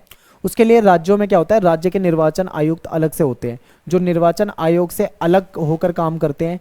भारत का जो चुनाव आयोग है वो बिना किसी दबाव के काम करता है, ठीक है, बिना किसी दबाव के बिल्कुल फ्री होकर काम कर सकता है, किसी का दबाव नहीं है। चुनाव आयोग में 3 सदस्य होते हैं मेन। एक तो होता है मुख्य निर्वाचन आयुक्त और 2 होते हैं उसके साथ एडिशनल, ठीक है। और यहाँ पे एक क्वेश्चन ये भी पूछा जा सकता है कि पहला चुनाव आयुक्त कौन था, ज्यादातर आपसे यही पूछा जाता है। तो पहला चुनाव आयुक्त जो था वो था सुकुमार सेन। ज्यादातर आपसे पेपर में क्वेश्चन पूछा जाता है, इसलिए मैंने यहाँ पे लिख दिया, ठीक है। तो ये तो हमने बता दिया चुनाव आयोग के बारे में। अब एक क्वेश्चन पूछा जाता है पेपर में, कई बार आता है कि बताइए चुनाव आयोग के काम क्या है। तो मतदाता सूची तैयार करना, जब वोटिंग होती है तो वोटर लिस्ट आती है, वोटर लिस्ट कौन बनाता है, हमारा चुनाव आयोग यानी इलेक्शन कमीशन। चुनाव का संचालन करना, यानी जो चुनाव होते हैं उसको करवाने की जिम्मेदारी भी किसकी होती है, इलेक्शन कमीशन की होती है। स्वतंत्र और निष्पक्ष चुनाव करवाने का काम भी किसका होता है, इलेक्शन कमीशन का होता है। आचार संहिता जारी करना, बिल्कुल, जब चुनाव की डेट की घोषणा हो जाती है उसके बाद देश में आचार संहिता लागू हो जाती है, यानी कुछ विशेष नियम लागू हो जाते हैं, ठीक है, और इसका पालन भी करना होता है। तो आचार संहिता को भी लागू चुनाव आयोग ही करता है। राजनीतिक दल, जो हमारे यहाँ पे जो पार्टियां होती हैं, चाहे कांग्रेस, बीजेपी, XYZ, जो भी पार्टी है, इन दलों को चुनाव चिन्ह प्रदान करना, ठीक है। राजनीतिक पार्टियों का पंजीकरण करना, या मान लो कोई नई राजनीतिक पार्टी बनाना चाह रहा है तो उसको रजिस्ट्रेशन कराने के लिए भी ये चुनाव आयोग से ही मिलना पड़ेगा, वो भी काम चुनाव आयोग ही करेगा। चुनाव के दौरान जो कैंडिडेट होते हैं उनके द्वारा जो पैसा खर्च किया जाता है, उसमें जो राशि होती है, अमाउंट होता है, उसकी एक सीमा तय करने का काम भी किसका होता है, चुनाव आयोग का होता है। तो ये सारे काम किसके हैं, चुनाव आयोग के हैं, ठीक है। अब पेपर में क्वेश्चन बहुत ज्यादा पूछा जाता है कि हमारा जो चुनाव प्रणाली है उसमें कुछ कमियां हैं, वो कमियां आपको बतानी है। तो देखिए, चुनाव के दौरान क्या होता है, राजनीतिक दल, जो पार्टियां हैं, उनके द्वारा बहुत ज्यादा पैसा खर्च किया जाता है। कई बार तो पैसे बांटे जाते हैं, लोगों को वोट खरीदा जाता है, ये सब क्या है, गलत है, ये कमियां हैं, ठीक है। और देखिए, चुनाव के समय वोटों को खरीदना, चुनाव के समय जो वोट की खरीदारी होती है ये भी बहुत गलत चीज है। राजनीतिक दलों के द्वारा जाति और धर्म का नाम यूज करके भी वोट मांगा जाता है, ये भी बहुत गलत है, ऐसा भी नहीं होना चाहिए, ठीक है, ये गलत है। आगे देखिए, राजनीति में अपराधियों की बढ़ती भागीदारी, जो हमारे चुनाव लड़ने वाले जो नेताजी होते हैं, कई सारे तो उसमें क्रिमिनल होते हैं, उन पे क्रिमिनल केस चल रहे होते हैं, वो ज्यादातर राजनीति में आ रहे हैं। तो ये भी क्या है, गलत चीज है। राजनीतिक दलों के द्वारा जनता के सामने लुभावने वायदे करना, ठीक है, जनता को लालच देना कि मैं सिलाई मशीन दे दूंगा, या शराब बांटते हैं, पैसा बांटते हैं, या अन्य कोई चीज बांटी जाती है, तो ये लुभावना यानी जनता को कहीं ना कहीं तुम अपनी तरफ अट्रैक्ट कर रहे हो लालच देके और उससे अपना उसका वोट ले रहे हो, ये गलत चीज है। ठीक है। और क्या होता है, राजनीतिक दलों के द्वारा चुनाव में हिंसा का प्रयोग करना, कई बार दंगे करवा देते हैं, लड़ाई झगड़ा करवा देते हैं। ठीक है। राजनीतिक दलों के द्वारा वोट के बदले पैसे देना, वस्तु देना या अन्य प्रकार का लालच देना, ये सारे क्या है, चुनाव की कमियां हैं या फिर हमारे चुनाव की खामियां हैं, पेपर में पूछा जाएगा। अगले क्वेश्चन पे चलते हैं, चुनाव प्रणाली में सुधार के कुछ सुझाव बताइए। अब आपको कमियां तो पता लग गई भाई, इतनी सारी कमियां हैं, अब कुछ आपको बताने हैं कि बताइए भाई कैसे इसमें सुधार किया जा सकता है। ठीक है। तो देखिए, चुनाव प्रणाली में सुधार के लिए सर्वाधिक मत से जीत वाली प्रणाली के स्थान पे समानुपातिक प्रतिनिधित्व प्रणाली लागू करना चाहिए, ऐसा इसमें लिखा है। लेकिन भारत जैसे देश में पूरे विधानसभा और लोकसभा के लेवल पे इसको लागू कर पाना थोड़ा मुश्किल है, क्योंकि भारत की आबादी ज़्यादा है और ये जो प्रक्रिया होती है वो थोड़ी मुश्किल होती है, आम जनता इसको समझ नहीं सकती। ठीक है। और जो लोग ज़्यादा पढ़े लिखे नहीं है वो लोग तो इसको बिल्कुल नहीं समझ सकते, ये काफ़ी टफ होती है। राज्यसभा के जो इलेक्शन होते हैं वो इसी से होते हैं, राष्ट्रपति का चुनाव जो होता है वो इसी तरीके से होता है। ठीक है। आगे देखो, हाँ इसमें क्या है, इसमें क्या होता है, राजनीतिक पार्टी को उसी अनुपात मिलेगी जिस अनुपात में उसको वोट मिलते हैं। ठीक है, ऐसा होना चाहिए। एक तो ये तरीका बता दिया। संसद और विधानसभा में 1/3 सीटों पे महिलाओं के लिए आरक्षण दे देना, आरक्षण की व्यवस्था कर देना। ऐसा लगता है कि इन चीजों से भी क्या हो जाएगा, सुधार हो जाएगा। आगे देखो, यदि किसी उम्मीदवार के विरुद्ध कोई अपराधी केस है, क्रिमिनल केस है, तो उसको चुनाव लड़ने से रोक दिया जाना चाहिए, किसी प्रकार से वो राजनीति में ना आए। ठीक है। राजनीतिक दलों की कार्यप्रणाली जो है उसको नियंत्रित करना, कोई गलत कार्य ना करें। चुनाव प्रचार में जाति धर्म के आधार पर वोट मांगने की पूरी तरीके से प्रतिबंध होना चाहिए, कोई इसको नहीं कर सकता। चुनावी राजनीति में धर्म के प्रभाव को नियंत्रित करने के लिए कठोर प्रावधान होने चाहिए। और क्या होने चाहिए, नेताओं को थोड़ा उनके लिए कुछ क्वालिफिकेशन भी बना देनी चाहिए भाई, कि अगर नेता बनना है, चुनाव लड़ना है तो थोड़े पढ़े लिखे भी होने चाहिए। ठीक है, ये चीजें भी होनी चाहिए। आगे देखो, भारत में सर्वाधिक वोट से जीत की प्रणाली को ही क्यों लागू किया गया। हमारे देश में दूसरी चुनाव प्रणाली भी तो लागू की जा सकती थी, यही क्यों लागू की गई। तो देखो, एकल संक्रमण मत प्रणाली जो है ये बहुत जटिल प्रक्रिया होती है, आसान नहीं है। भारत जैसे देश में इसको लागू कर पाना थोड़ा मुश्किल है। किसी छोटे देश में अगर लागू करोगे ना तो वहां तो पॉसिबल है, लेकिन भारत जैसे विशाल देश में जिसकी आबादी बहुत ज्यादा हो, वहां पे ये थोड़ी सी मुश्किल हो जाती है। ठीक है, जटिल है। सर्वाधिक वोट से जीत वाली जो व्यवस्था होती है ना, ये बहुत आसान होती है, लोकप्रिय है, सब जानते हैं। एक अनपढ़ व्यक्ति को भी आप ये समझाओगे वो समझ जाएगा, लेकिन इसको समझने के लिए व्यक्ति का पढ़ा लिखा होना भी बहुत जरूरी है। ठीक है, बहुत मुश्किल है वो। और जो सर्वाधिक मत पे जीत वाली प्रणाली, उसमें तो सीधा सीधा ये होता है, एक सीट पे 2 4 10 12 जितने भी कैंडिडेट चुनाव लड़ रहे हैं, क्लियर है। लोग जाएंगे उनको वोट देकर आएंगे, ये भी क्लियर है। जिसको सबसे ज़्यादा वोट मिलेंगे वो जीत जाएगा। ठीक है, कोई बहुमत बहुमत का सीन ही नहीं है। उन 10, जैसे मान लो 10 कैंडिडेट है, 10 कैंडिडेट में जिसको सबसे ज़्यादा वोट मिल जाएंगे वो जीत जाएगा। आगे देखो, उन मतदाता के लिए जिन्हें राजनीति और चुनाव का ज़्यादा ज्ञान नहीं है, उनके लिए भी ये जो प्रक्रिया आसान है, और उसके लिए पूरी चुनाव व्यवस्था को समझना भी सरल हो जाता है। लेकिन जो दूसरी वाली प्रणाली है वो थोड़ी मुश्किल है, वो आसान नहीं है। नेक्स्ट है हमारा चैप्टर नंबर 4, कार्यपालिका। कार्यपालिका के लॉन्ग और शॉर्ट क्वेश्चन कराता हूँ। देखिए, यहाँ पे मैं आपको वही क्वेश्चन करा रहा हूँ जो ज़्यादातर आपके एग्जाम में पूछे गए हैं, पूछे जाते हैं, बार बार पेपर में आते हैं, वो क्वेश्चन है। इनसे बाहर क्वेश्चन आपके पेपर में आते नहीं है। इसमें लॉन्ग क्वेश्चन भी है, शॉर्ट क्वेश्चन भी है। और ये एक आपने सुनी होगी कहावत, एक तीर से 2 निशाने, लेकिन ये उससे भी बढ़कर है, आप एक तीर से 6 निशाने, यानी कि आप एक वीडियो में 6 चैप्टर देखने वाले हो। ठीक है, तो ये बहुत इंपॉर्टेंट है, याद रखना। अब बात करते हैं कार्यपालिका। क्वेश्चन है कि राष्ट्रपति एक अलंकारिक प्रधान है, आपको स्पष्ट करना है, इसको समझाना है। ठीक है, तो देखिए बिल्कुल, क्योंकि जो हमारे यहाँ पे वास्तविक शक्ति होती है ना, वो प्रधानमंत्री और उसके कैबिनेट के पास होती है। क्योंकि वास्तविक शक्ति जो है,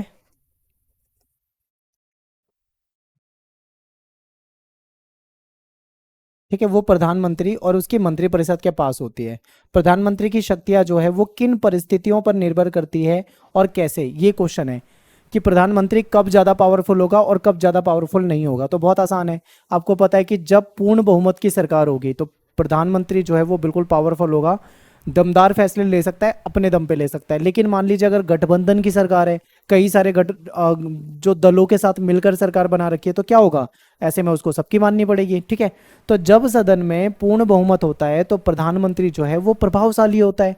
लेकिन जब बहुमत नहीं मिलता उसको, तो उसे सभी काम को जो उसके साथ वाली पार्टी हैं, जो सहयोगी दल हैं, जो उसके गुट में, जो उसके गठबंधन में शामिल जो पार्टियां हैं, उनके सलाह पर ही उसे फैसले लेने पड़ते हैं। ठीक है, तो वहां पे प्रधानमंत्री थोड़ा कमजोर हो जाता है।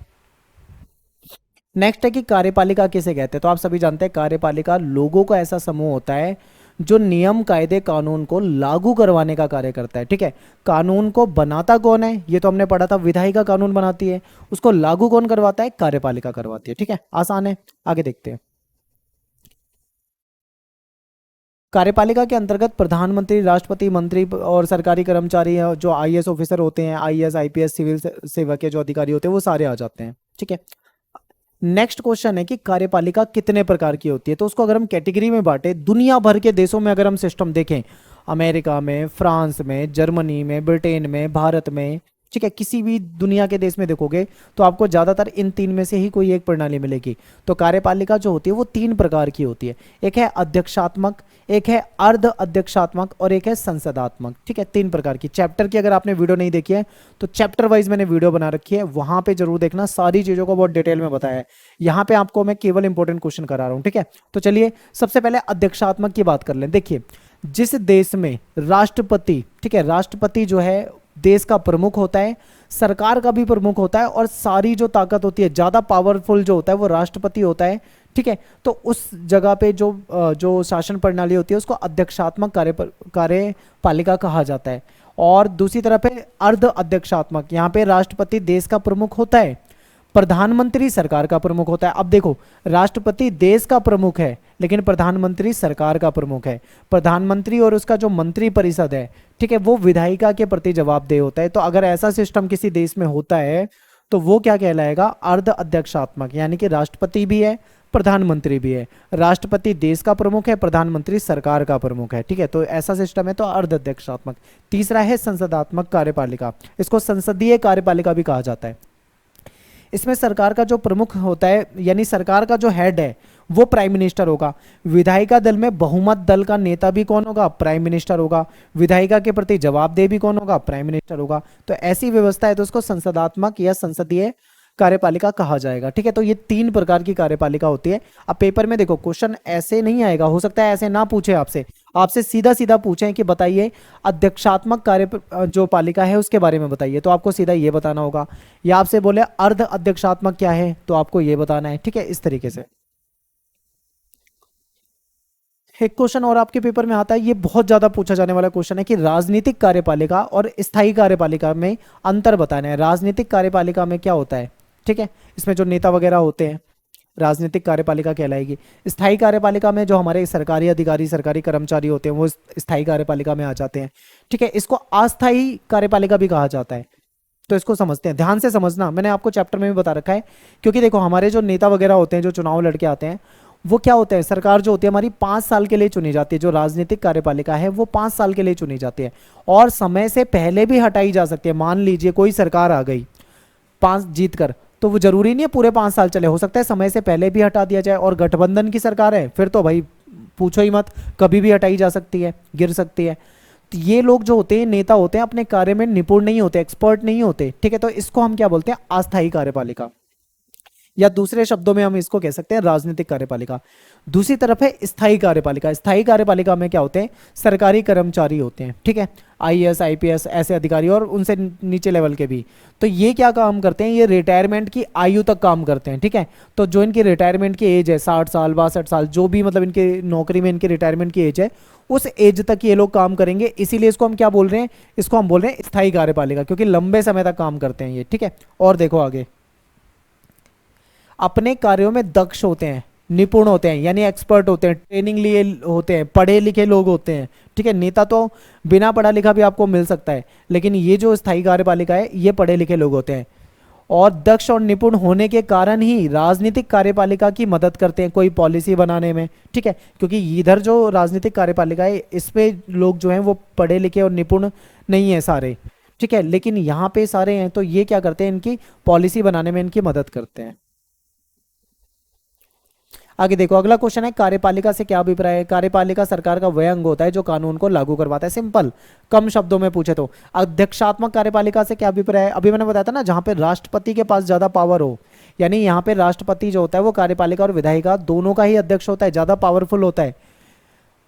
अगला क्वेश्चन है कि भारत के राष्ट्रपति को मिली हुई एक स्वयं विवेकीय शक्ति के बारे में एक एग्जाम्पल देके बताना है। स्वयं विवेकीय शक्ति, इसका प्रयोग राष्ट्रपति कब करेगा। देखो इसके लिए एक स्पेशल कंडीशन होनी चाहिए, तभी वो इस शक्ति का प्रयोग करेगा। कब होगा, देखिए मान लीजिए लोकसभा के चुनाव हुए और लोकसभा के चुनाव का रिजल्ट आ गया और किसी भी पार्टी को, किसी भी दल को बहुमत नहीं मिला, ठीक है, मान लीजिए 272 सीटें चाहिए सरकार में, ठीक है, सरकार बनाने के लिए, ये बहुमत है मान लीजिए, लेकिन किसी को मिल रही है 150 सीट, किसी को 140 सीट मिल रही है, किसी को 100 सीट मिल रही है, किसी को 50 सीट मिल रही है, ऐसे मिल रही है, किसी को भी 272 नहीं मिली।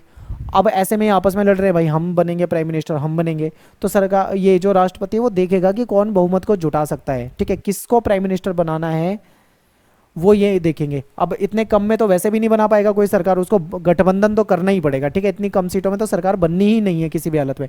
गठबंधन करके भी अगर कई बार क्या होता है, गठबंधन वाली सरकार में ही तो लड़ाई होती है, मैं प्राइम मिनिस्टर बनूंगा, मैं प्राइम मिनिस्टर बनूंगा, ये वाली लड़ाई। तो ऐसे में राष्ट्रपति अपनी स्वयं विवेकीय शक्ति का प्रयोग करता है।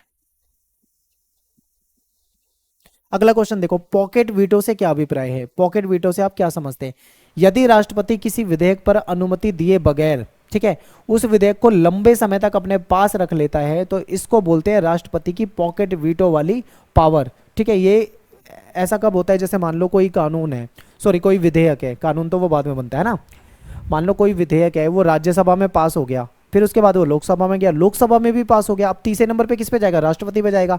राष्ट्रपति को क्या करना होता है, उस पर सिग्नेचर करने होते हैं, ठीक है, राष्ट्रपति उसे रोक भी सकता है, वापिस से पुनर्विचार के लिए भेजे, लेकिन अगर राष्ट्रपति उस पर कुछ ना बोले, उसको लंबे समय तक अपने पास ही रख ले, तो उसे पॉकेट वीटो पावर कहा जाता है। अगला क्वेश्चन है, राज्यपाल की नियुक्ति कौन करता है, राष्ट्रपति, ठीक है, 1 नंबर का क्वेश्चन है, हो सकता है शॉर्ट क्वेश्चन में पूछ ले। राष्ट्रपति की जो आपातकालीन शक्तियां होती है इसके बारे में आपको बताना है। तो देखिए, जब संसद का अधिवेशन ना चल रहा हो, जिस समय में संसद का कोई अधिवेशन नहीं चल रहा हो, ऐसे समय में राष्ट्रपति चाहे तो अध्यादेश जारी कर सकता है। इंपॉर्टेंट है, यदि मान लो देश में आक्रमण हो जाए तो राष्ट्रपति, ठीक है, फैसले ले सकता है। यदि देश में कोई वित्तीय संकट हो तब भी राष्ट्रपति के पास कुछ आपातकालीन शक्तियां होती है जिसका प्रयोग वो कर सकता है। राष्ट्रपति शासन वगैरह भी लगाया जा सकता है, ठीक है। आगे देखो, समाज के सभी वर्ग नौकरशाही का हिस्सा बन सके, इस उद्देश्य के लिए संविधान में क्या प्रावधान किए गए हैं। तो देखिए, नौकरशाही का मतलब है सरकारी नौकरी, ब्यूरोक्रेसी। तो संविधान में दलित और आदिवासियों के लिए आरक्षण दिया गया है, ठीक है, रिजर्वेशन दिया गया है। बाद में महिलाओं और अन्य पिछड़ा वर्ग जो है उसको भी आरक्षण दिया गया है, तो ये इंपॉर्टेंट है। इसके जरिए क्या है, SC ST OBC वगैरह इनको आरक्षण मिल जाता है, तो ये उसमें जा सकते हैं। अगला क्वेश्चन देखते हैं, राज्यपाल केंद्र सरकार के एजेंट के रूप में काम करता है। ये मोस्ट इंपोर्टेंट क्वेश्चन है, ठीक है, मोस्ट इंपोर्टेंट क्वेश्चन। बिल्कुल, राज्यपाल जो होता है, हर राज्य में जो राज्यपाल बना दिया जाता है वो एक तरह से केंद्र सरकार का ही एजेंट होता है, केंद्र सरकार के एजेंट के रूप में ही काम करता है, तो ये सही है। देखो, क्योंकि राज्यपाल की जो नियुक्ति है वो राष्ट्रपति के द्वारा होती है, राष्ट्रपति अपनी मर्जी से थोड़ी किसी को भी राज्यपाल बना देगा, वो उसे भी कहीं ना कहीं कैबिनेट से मंजूरी लेनी पड़ती है, यानी केंद्र से ही मंजूरी लेनी पड़ती है। तो इसलिए संबंधित राज्य में जो राज्यपाल है वो केंद्र सरकार के एजेंट के रूप में ही काम करता है। इंपॉर्टेंट है, याद रखना है। अगला क्वेश्चन देखते हैं, भारत में एक दक्ष प्रशासनिक मशीनरी मौजूद है, स्पष्ट कीजिए। तो देखिए, भारत में क्या होता है, जो हमारे जो ब्यूरोक्रेसी होती है, हमारे सरकारी कर्मचारी होते हैं, IAS IPS, हमारे सिविल सेवा के जो कर्मचारी होते हैं, तो ये हमारे यहाँ पे लोक सेवक जो होते हैं ये प्रशिक्षित होते हैं, प्रवीण होते हैं। प्रशिक्षित यानी ट्रेनिंग मिली होती है, प्रवीण मतलब अपने काम में एक्सपर्ट होते हैं। ये अपने अपने विषय में पारंगत होते हैं, यानी जिस विषय के ये हैं उससे, ठीक है, अपनी फील्ड से ये बिल्कुल एक्सपर्ट होते हैं उसमें। इसलिए नीतियों को बनाने में, पॉलिसी को बनाने में, उसको लागू करने में राजनीतिज्ञों यानी जो नेता होते हैं उनकी ये मदद करते हैं, सहायता करते हैं, ठीक है। अगला क्वेश्चन देखिए, नौकरशाही वह माध्यम है जिसके द्वारा सरकार की लोक हितकारी नीति, यानी कि सरकार जो जनता के लिए जो हितकारी नीति बनाती है, ठीक है, वो जनता तक पहुंचती है। क्या आप इस कथन से सहमत हैं? तो आपका जवाब क्या होगा यहाँ पे, यस, क्योंकि बहुत बड़ा रोल होता है इसमें हमारे ये जो सरकारी कर्मचारी ब्यूरोक्रेसी होती है नौकरशाही का। तो हम कहेंगे हाँ, क्योंकि नौकरशाही के सदस्य दक्ष होते हैं, एक्सपर्ट होते हैं, निपुण होते हैं, और वो राजनीतिक जो होते हैं नेता होते हैं उनको पॉलिसी बनाने में, उसको लागू करने में उनकी सहायता करते हैं। ठीक है, तो इसलिए हम कह सकते हैं कि नौकरशाही एक ऐसा माध्यम है जिसके द्वारा सरकार की जो पॉलिसी होती है, ठीक है, वो जनता तक पहुंचती है। तो हम बोलेंगे यस। ठीक है, बिल्कुल सेम आंसर है, याद रखना है।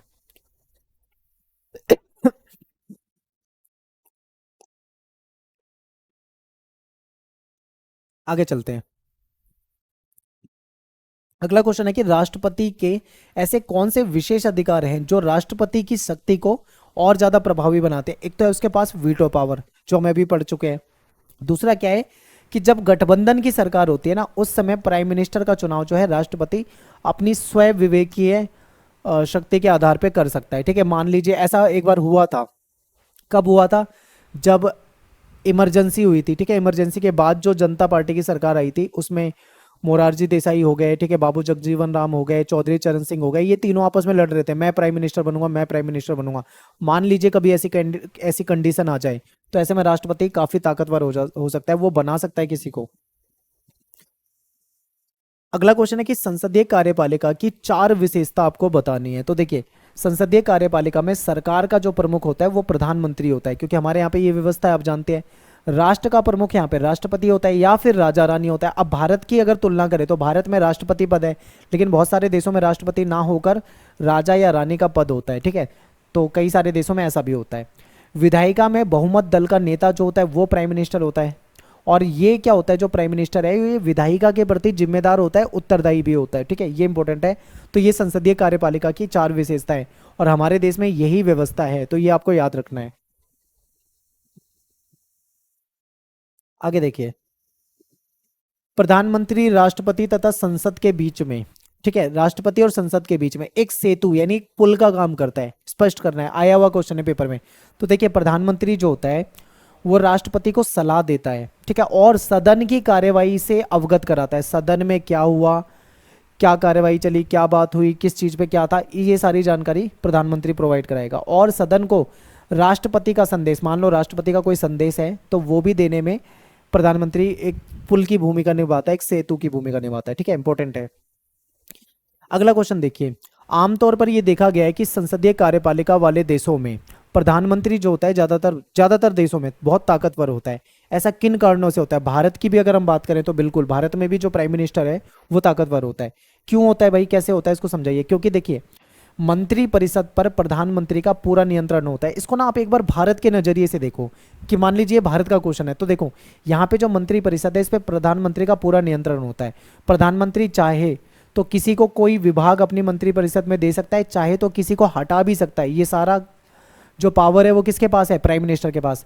अधिकारी वर्ग पे भी उसका आधिपत्य होता है। लोकसभा का नेतृत्व भी प्रधानमंत्री ही करता है। ठीक है, और मीडिया तक उसकी पहुंच होती है। चुनाव के दौरान उसका जो व्यक्तित्व होता है उसका उभार होता है। यानी प्रधानमंत्री कहीं पे भी अगर चुनावी रैली में जाता है तो अपने आप में बहुत बड़ी बात हो जाती है वो।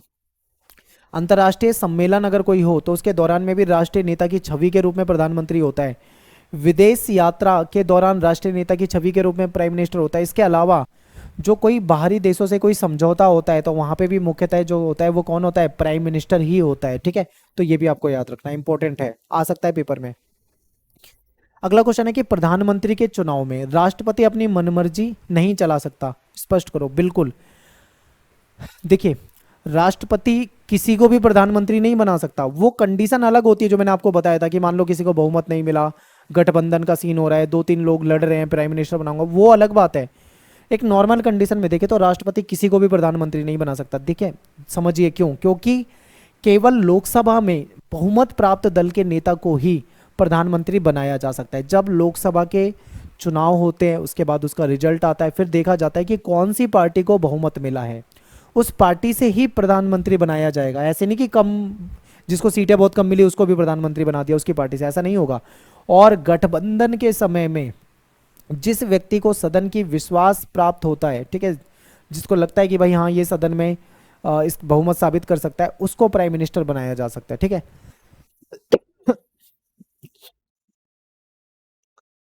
आगे देखते हैं, गठबंधन के युग के कारण प्रधानमंत्री की शक्तियों पे अंकुश लगा है। क्या आप इस कथन से सहमत हो? बिल्कुल सहमत है, 100% सहमत है।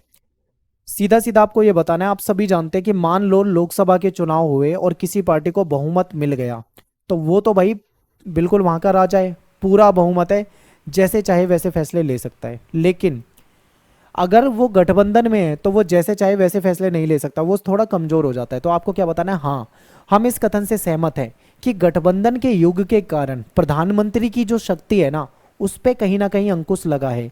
राजनीतिक सहयोगियों से विचार विमर्श बढ़ा है, बिल्कुल ठीक।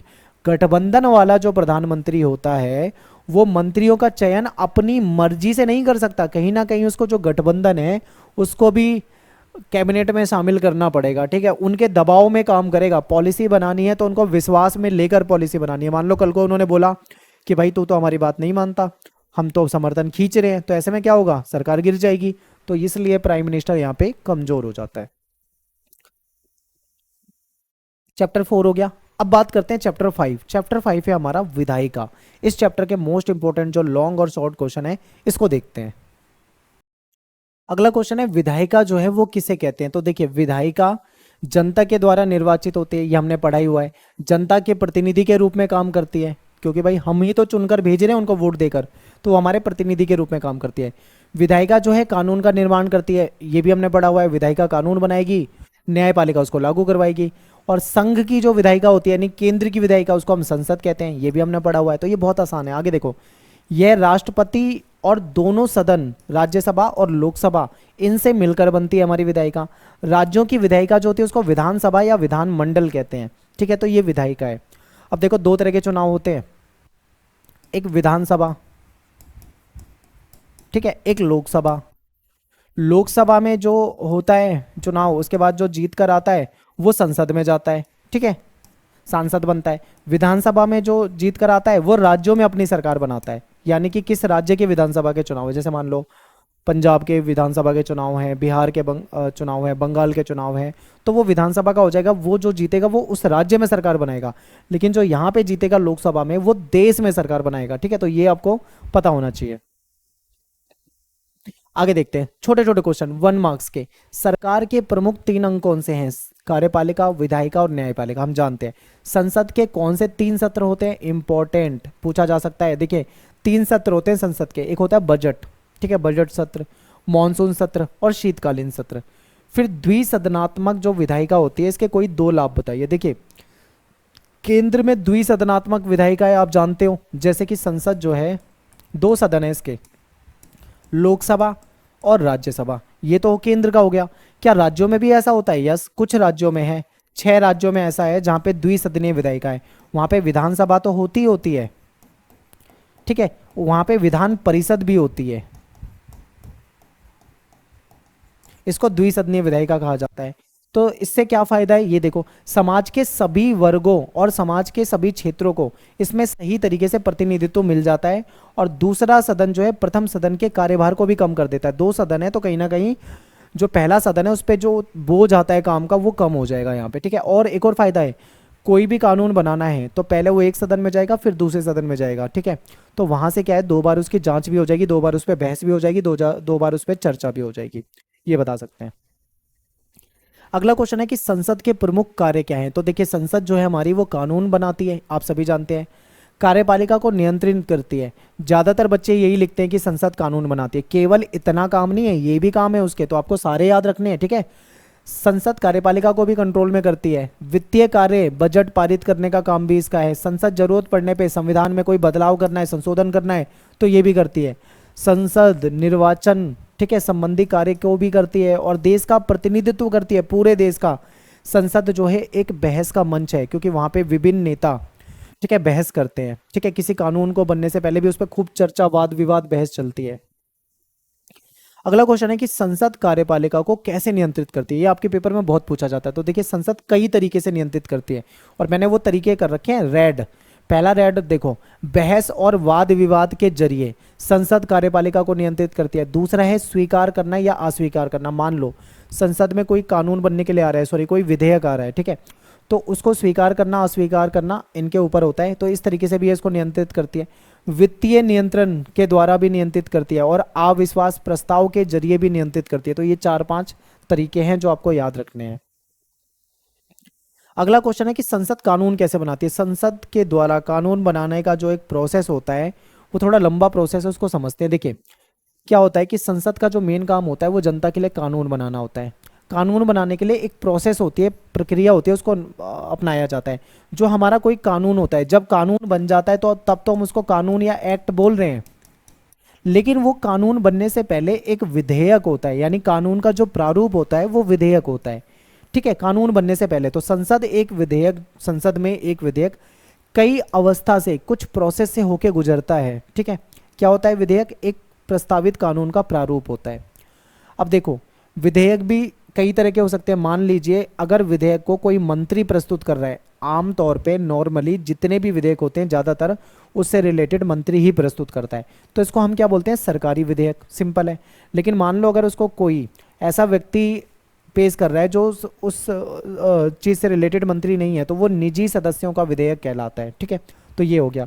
अब वो विधेयक क्या है, विधेयक कैसा है, ये तो बता दिया, लेकिन विधेयक कानून कैसे बनता है ये समझना है हमें। तो देखिए संसद में विधेयक आने के बाद सदन पे उस पर खूब चर्चा होती है। ठीक है, मान लो वो किसी भी राज्यसभा में आ गया मान लीजिए, तो उस पर खूब चर्चा होगी, वाद विवाद होगा। ठीक है, उस पर वोटिंग होगी। अगर वो वोटिंग में बहुमत मिल जाता है वहां से तो पास हो जाएगा, अगर पास हो जाता है तो फिर वो जाएगा दूसरे में यानी लोकसभा में, इस तरीके से। तो देखिए यदि वह विधेयक एक सदन में, किसी भी सदन में पास हो जाता है, स्वीकृति प्राप्ति कर लेता है, तो वो दूसरे सदन में जाता है। वहां पे फिर से चर्चा होती है, बहस होती है, वाद विवाद होता है, फिर से उस पर वोटिंग होती है।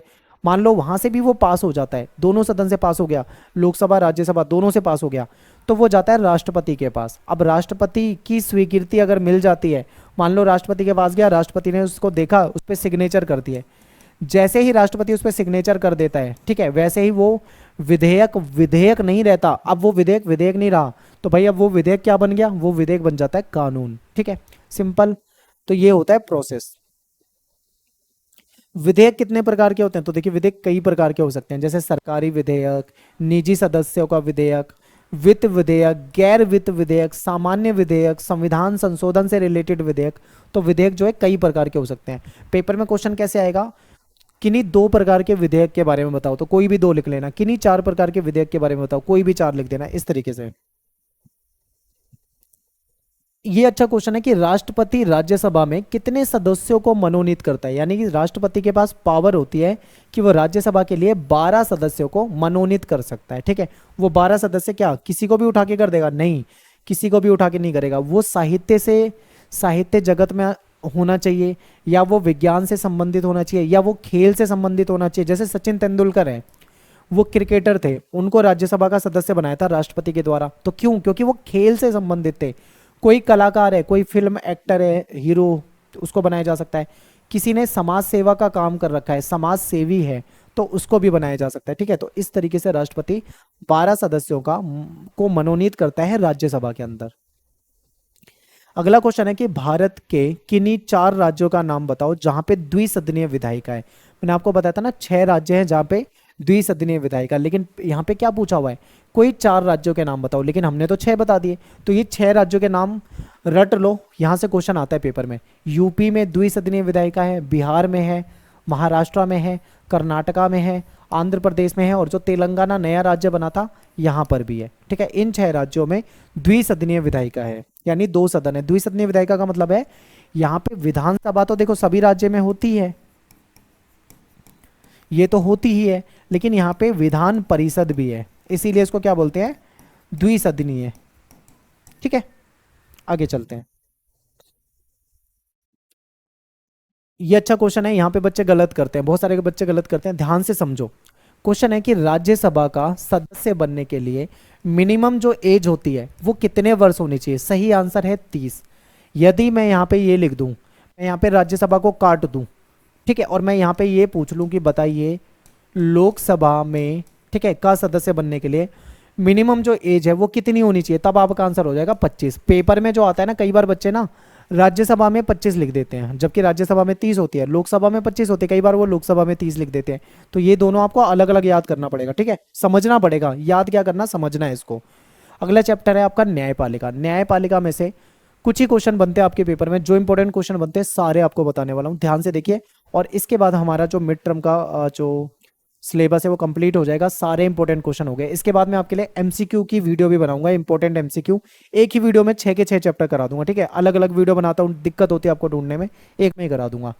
तो सबसे पहला क्वेश्चन है कि बताइए जनहित याचिका जो होती है वो क्या होती है।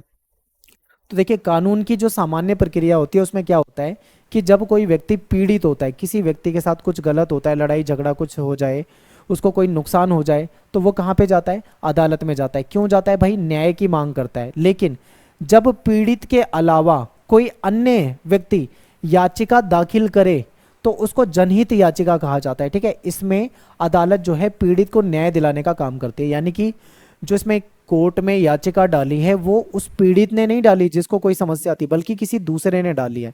एग्जाम्पल आपके सामने रखूं, मान लीजिए कहीं पे मजदूरों का शोषण होता था, किसी समझदार आदमी ने देख लिया कि भाई इनके साथ गलत हो रहा है, उसने कोर्ट में जाके याचिका डाल दी कि भाई फलानी फैक्ट्री में मजदूरों का शोषण हो रहा है।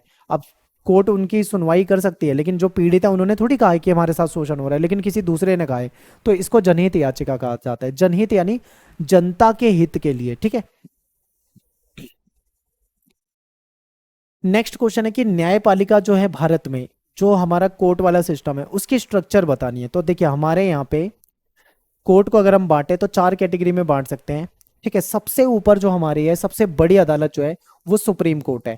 उसके बाद आती है हमारी हाई कोर्ट, फिर आती है हमारी डिस्ट्रिक्ट कोर्ट जिसको जिला न्यायालय कहते हैं, और लास्ट में आती है हमारी सब ऑर्डिनेट कोर्ट जिसको हम बोलते हैं अधीनस्थ न्यायालय, ठीक है। तो ये पूरा एक पिरामिड होता है इस तरीके से, सबसे ऊपर ये होगा, फिर ये, फिर ये, फिर ये, ठीक है। ये आपको याद रखना है।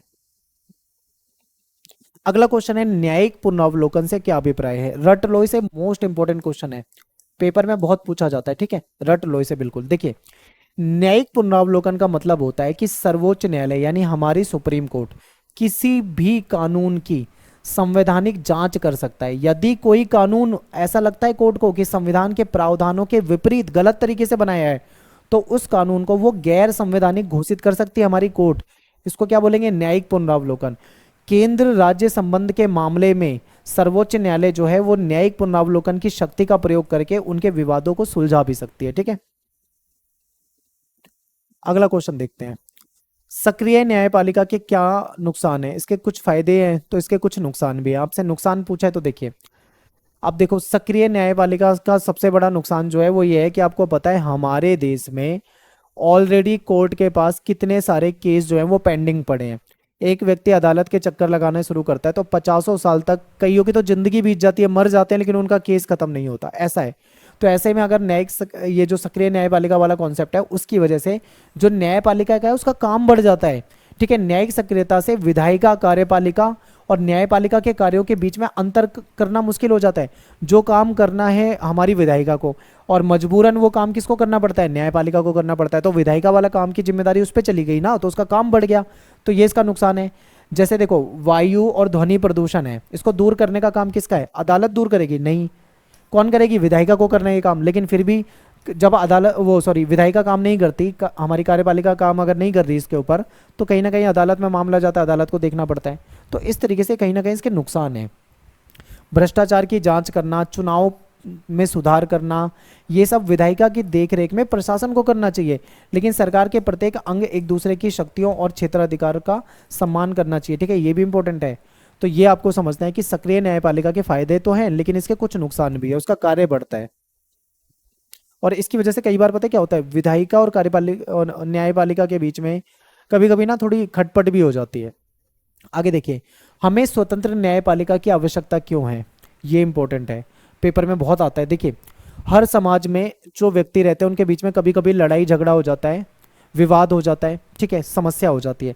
तो इन विवादों को सुलझाने के लिए कानून के शासन के सिद्धांत के आधार पर एक स्वतंत्र संस्था के द्वारा ही इसको सुलझाना चाहिए, जो कि हमारी न्यायपालिका एक स्वतंत्र संस्था है, ठीक है। कानून के शासन का मतलब क्या होता है कि धनी हो, अमीर हो, गरीब हो, पुरुष हो, महिला हो, ठीक है, कोई भी हो, सबको कानून के सामने बराबर मानना है, इसको कानून का शासन कहा जाता है।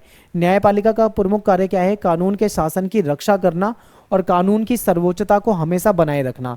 तो अगर हमारी न्यायपालिका स्वतंत्र होगी, उस पर किसी प्रकार का बाहरी कोई दबाव नहीं होगा, तभी तो वो सही तरीके से कार्य कर पाएगी। तो इसलिए हमको स्वतंत्र न्यायपालिका की आवश्यकता है, ठीक है, याद रखना है। आगे और समझते हैं। न्यायपालिका व्यक्ति के अधिकारों की रक्षा करती है, लड़ाई झगड़े को सुलझाती है, ठीक है। न्यायपालिका ये भी सुनिश्चित करती है कि लोकतंत्र की जगह पे कोई तानाशाही ना चलने लगे, ठीक है।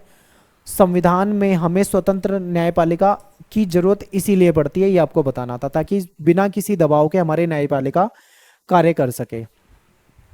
भारत में न्यायाधीशों की नियुक्ति की प्रक्रिया बताइए, इंपॉर्टेंट है, हो सकता है पेपर में आ जाए। देखिए, मंत्रिमंडल, राज्यपाल, मुख्यमंत्री, भारत के जो मुख्य न्यायाधीश हैं, ये सभी न्यायिक नियुक्ति की प्रक्रिया को कहीं ना कहीं किसी ना किसी रूप से प्रभावित करते हैं।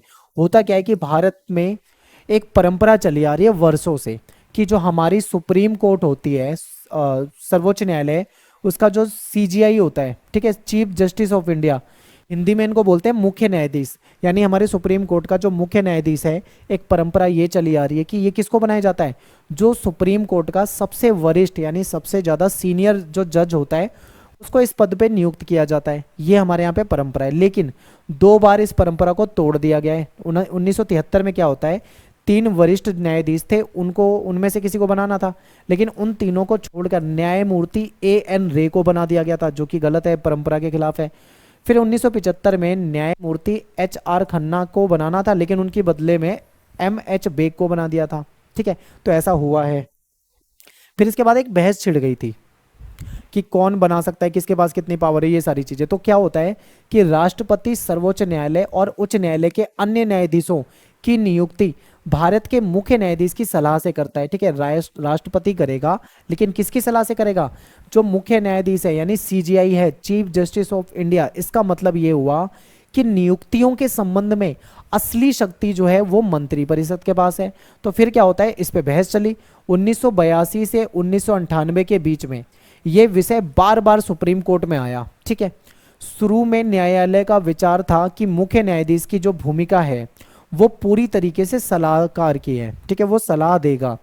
लेकिन बाद में ये उस पर परिवर्तन होता है। उसमें बताया जाता है कि न्यायालय ने ये माना कि मुख्य न्यायाधीश की जो सलाह राष्ट्रपति को जरूर माननी चाहिए, ठीक है। शुरू में क्या कहा गया था कि जो मुख्य न्यायाधीश है वो सलाह देगा राष्ट्रपति को, राष्ट्रपति चाहे तो उसे माने चाहे तो उसे ना माने, उसको केवल सलाह देना है। लेकिन बाद में उसमें परिवर्तन किया। परिवर्तन हुआ कि अब जो मुख्य न्यायाधीश सलाह देगा राष्ट्रपति को उसको जरूर मानना चाहिए, मानना ही पड़ेगा, ऐसा हो गया था। फिर क्या होता है, एंड में ये होता है कि सर्वोच्च न्यायालय ने क्या करा, एक नई व्यवस्था बना दी। उसने ये कहा कि सर्वोच्च न्यायालय का जो मुख्य न्यायाधीश है, यानी सीजीआई जो है, ठीक है, प्लस 4 और जो वरिष्ठ न्यायाधीश हैं, ठीक है, सीनियर जज है, उनकी सलाह से कुछ नाम को प्रस्तावित करेगा। जैसे मान लो सीजीआई ने और 4 जजों ने मिलकर 2 नाम सर्च कर लिए कि भाई इनको बनाया जाए, फिर उसमें से राष्ट्रपति को भेजेगा, फिर राष्ट्रपति क्या करेगा, उनके अनुसार नियुक्ति करेगा। तो इस प्रकार क्या है, सर्वोच्च न्यायालय में जो नियुक्ति होती है ना, उसकी सिफारिश के संबंध में सामूहिकता का सिद्धांत स्थापित किया गया। सामूहिकता का सिद्धांत का मतलब क्या है, यहाँ पे कोई एक व्यक्ति फैसला नहीं ले रहा, बल्कि कई सारे लोग हो गए, जैसे सीजीआई हो गया, प्लस में 4 और वरिष्ठ जज हो गए, मिलकर कर रहे हैं ना, तो इसको सामूहिकता का सिद्धांत कहा जाता है। तो ये इंपॉर्टेंट है, ठीक है, यही व्यवस्था चल रही है। तो यहाँ पे हमारी जो वीडियो है ख़त्म हो जाती है। लंबी वीडियो बनी है काफ़ी, क्योंकि सारे चैप्टर एक ही वीडियो में करा दिए हैं। वीडियो पसंद आए तो उसको लाइक करना, कमेंट करना, शेयर करना, और इसके बाद मैं आपकी 1 शॉट वीडियो बना दूंगा, ऐसी ही 1 शॉट वीडियो बना दूंगा, ठीक है, हिस्ट्री की, और ऐसी ही आपकी वीडियो बना दूंगा MCQ क्वेश्चन की। तो इससे क्या होगा, आपको एक ही वीडियो में सारे इंपॉर्टेंट क्वेश्चन मिल जाएंगे। वीडियो लंबी जरूर होगी, लेकिन एक ही जगह मिल जाएंगे। अगर आप अलग अलग वीडियो भी देखोगे चैप्टर वाइज, तो भी बात वही हो जाती, ठीक है, उसमें आपको कई सारी वीडियो देखनी पड़ती। यहाँ पे आपका एक ही वीडियो में काम चल गया। तो मिलते हैं नेक्स्ट वीडियो में। Thanks for watching. जय हिंद, जय भारत।